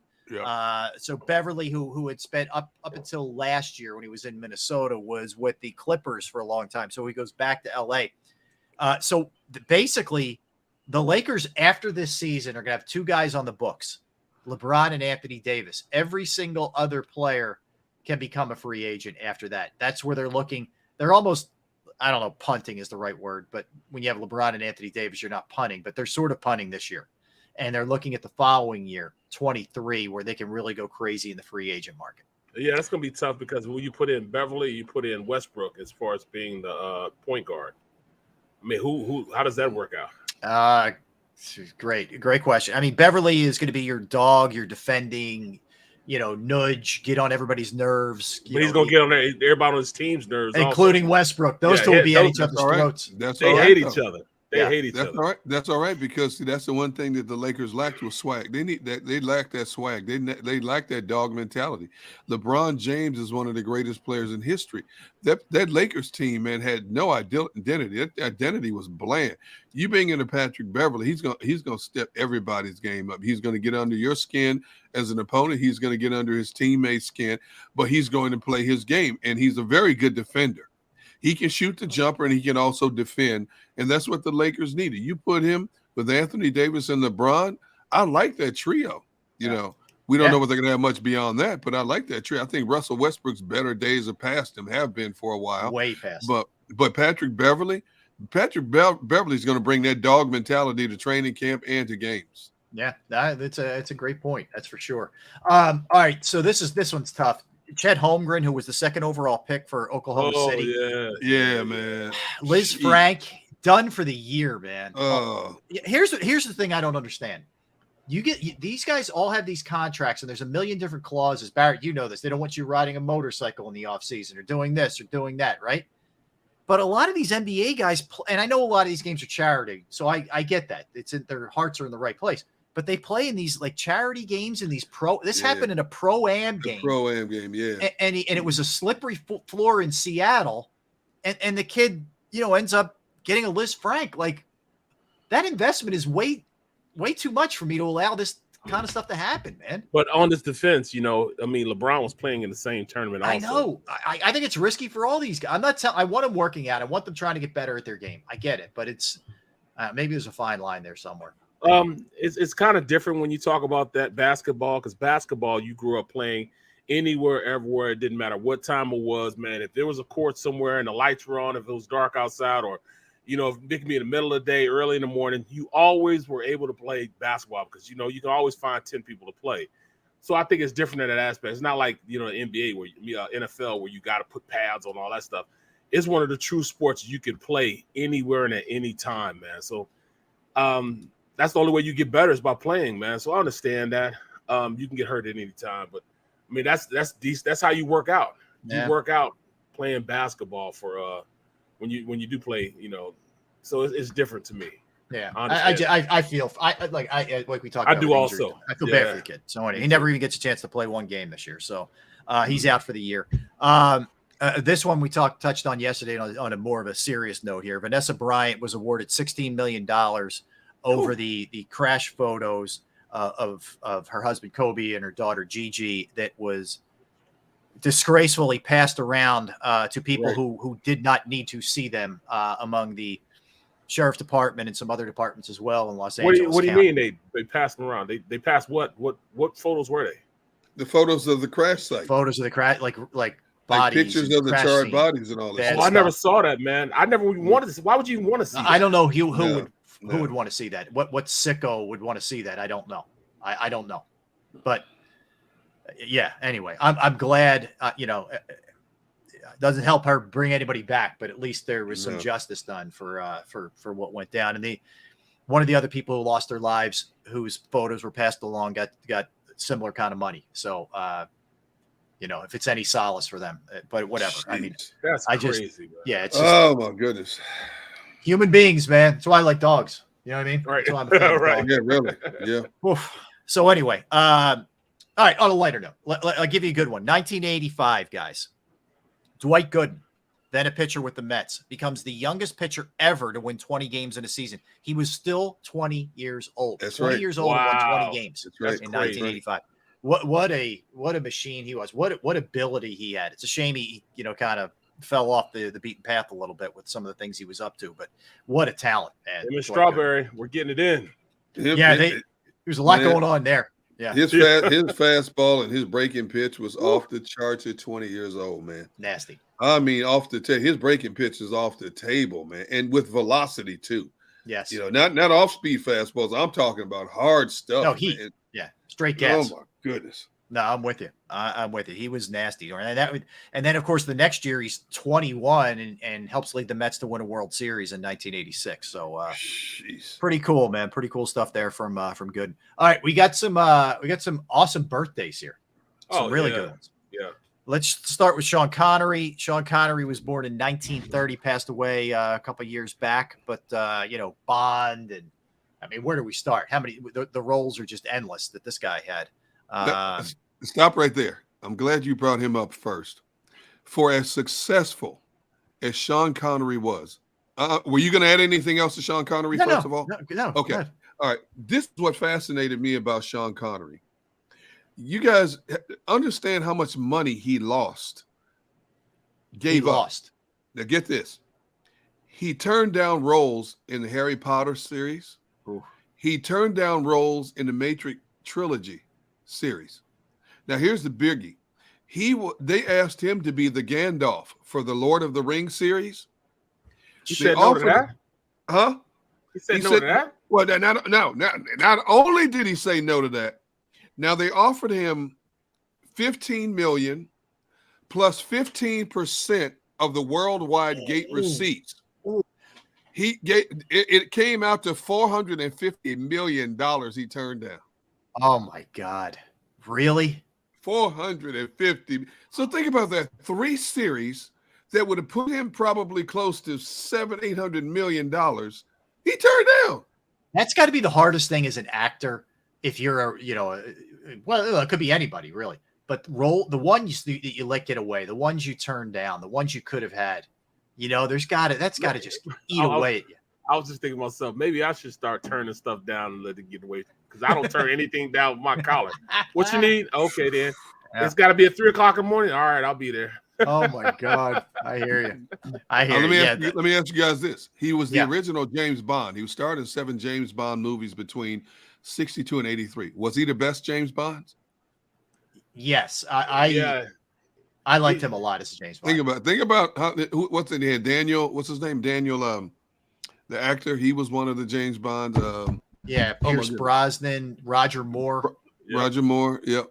Was he? But he was the original, the best. I think he's the GOAT Bond. I do. My favorite role for him is Untouchables. No question. I loved him in Untouchables. He won an Academy Award for that. Yeah, he was a badass in Untouchables, man. He was great in that. All right, so that's it. They wanted Idris to be a James Bond. I thought he would have been good. Yeah, they wanted him to, but it never came through. Yeah. But they wanted him to be one. I thought he would be really good. Blake Lively, 35 years old, married to Ryan Reynolds. Been in a lot of stuff. Blake Lively. Tim Burton, one of the great directors, 64 years young. Alexander Skarsgård, who's a really good character actor. Really good actor, yeah. True Blood. Did you guys ever watch the True Blood series on HBO? I never saw True Blood. You never watched True Blood? No. I don't remember True Blood.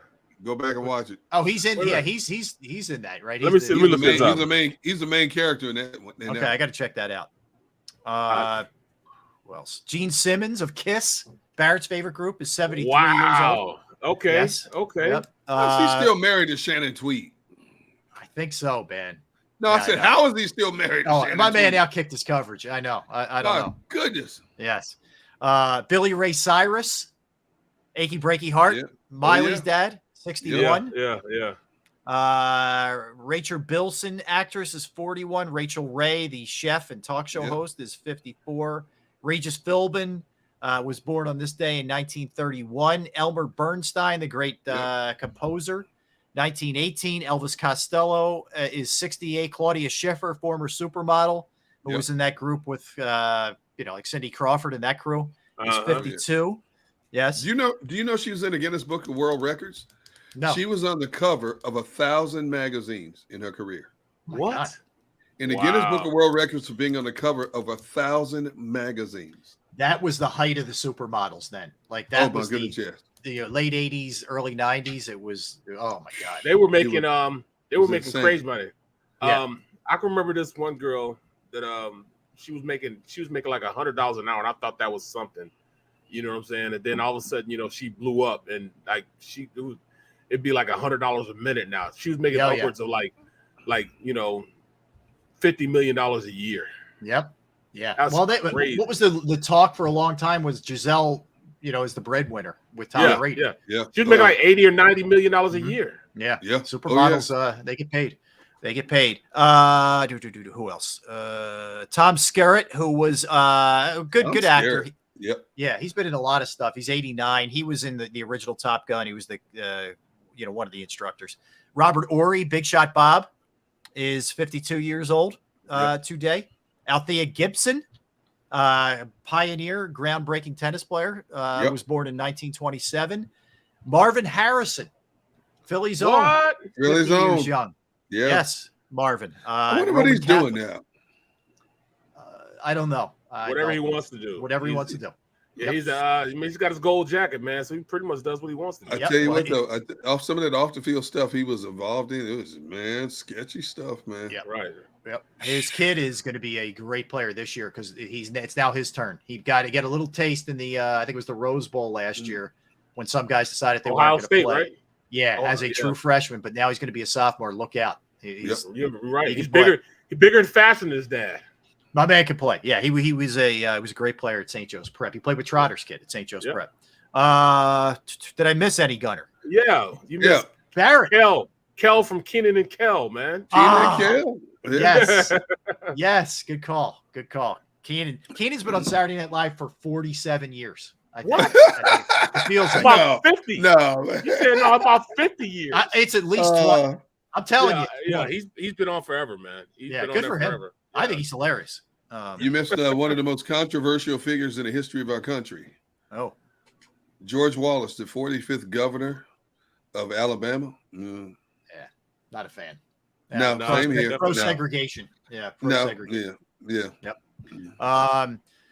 Movie, unless I miss any more, I'll move on to movies here. We got all right. We got one classic, Wizard of Oz, man. I mean, come on. We're talking GOAT. Which one? Yeah. The original. The original. 1939. I still watch it today. Absolutely. And they had to switch it over to color. It was black and white. Yep. Yeah. Yep. It was the original, right? Wasn't that the first ever movie seen in color? I think it was. Yes. Yep. Yeah. So, Buddy Epson, who played Uncle Jed on Beverly Hillbillies, was supposed to be the original Scarecrow, and either the Scarecrow or the Tin Man. And the reason he didn't get the job was because the makeup they used caused his skin to break out. He was allergic to the makeup or something like that. Oh, but really? he was supposed to be. Yeah, he was supposed to be the original, one of the original three of either Scarecrow or the Tin Man. I think he ended up being like the Lion. Was he still in it or no? No, Buddy Epson was not in it. No. Oh, I thought he was in it. Okay, all right. There's only one Scarecrow, man. That's Mike, man. Michael Jackson. That was the only Scarecrow. In The Wiz. Fitness Level points it out. The Wiz, 1978. That is correct. Oh my goodness! Bring It On, the movie Bring It On with Gabrielle Union, 2000. Oh yeah, that's iconic, man. Got people back into being cheerleaders, bro. That's right. Desperado, 1995 with Antonio Banderas. Yes. Was Salma Hayek in that one?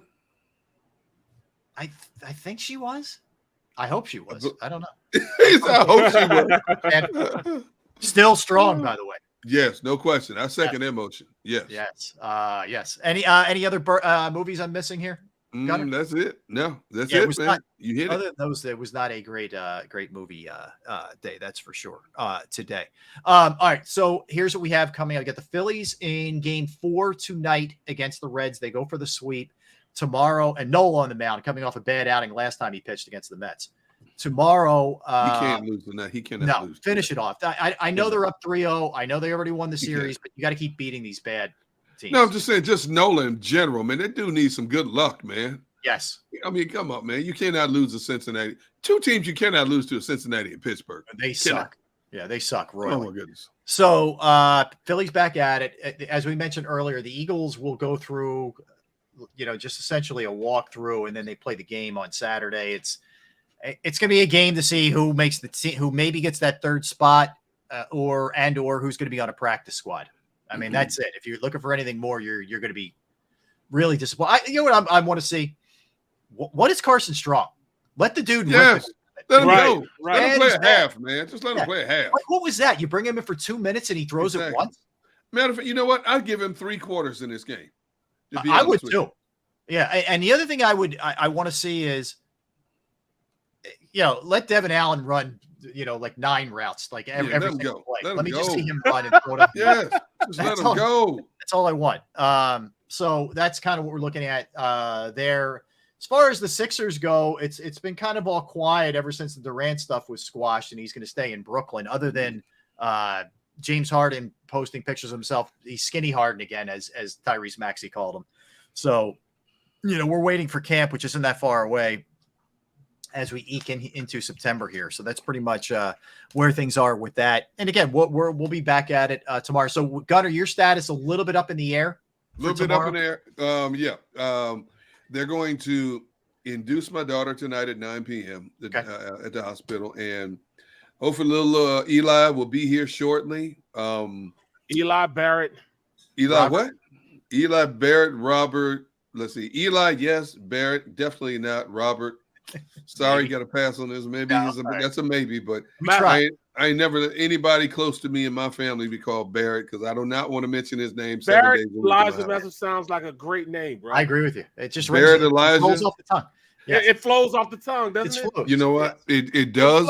It does for many children in America. Not any associated to me. Yes. On that note, yes. All right, that'll do it for us. I want to thank Danny Krause, producing the program. Can't get to me. You cannot get to me this week. Everybody in the chat room. I'm in a happy place. Everybody listening, namaste, Derek Gunn.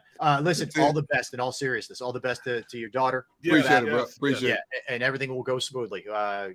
We know that. So don't go anywhere. National Football Show with Dan Cilio. He's got you for 3 hours. And we'll be back in some form tomorrow at noon Eastern for 3 hours of power.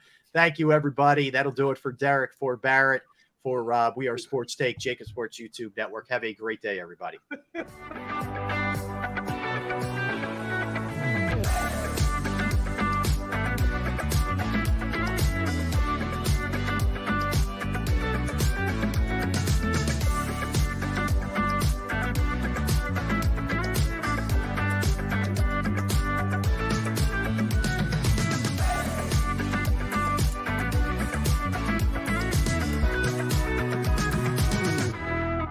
Plan your day with confidence. Definitely want to keep the umbrellas on hand. And keep your family safe with Action News and AccuWeather. Numerous tornadoes. Well over 7 inches of rain. Your go-to team when severe weather strikes. The water is still rising right now. Keeping you prepared wherever you watch. On TV, on 6abc.com, and on our streaming apps. And that's when we go severe weather mode and on the air for you. Action News and AccuWeather. The team you trust. At Stateside Vodka, every new customer gets the world's best rocks glass. Free. What's that? A rocks glass? You're telling me that bottle is cut in half? You could say that. Holy shit. And you're telling me I can get one of these glasses for free? That's right. 1 free rocks glass per customer with each first-time purchase of Stateside Vodka. So good, it just disappears.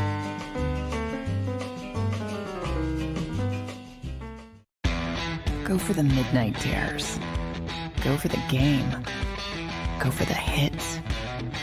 Go for the fans. Go for the win. Go to Ocean Casino Resort. Book your trip at theocean.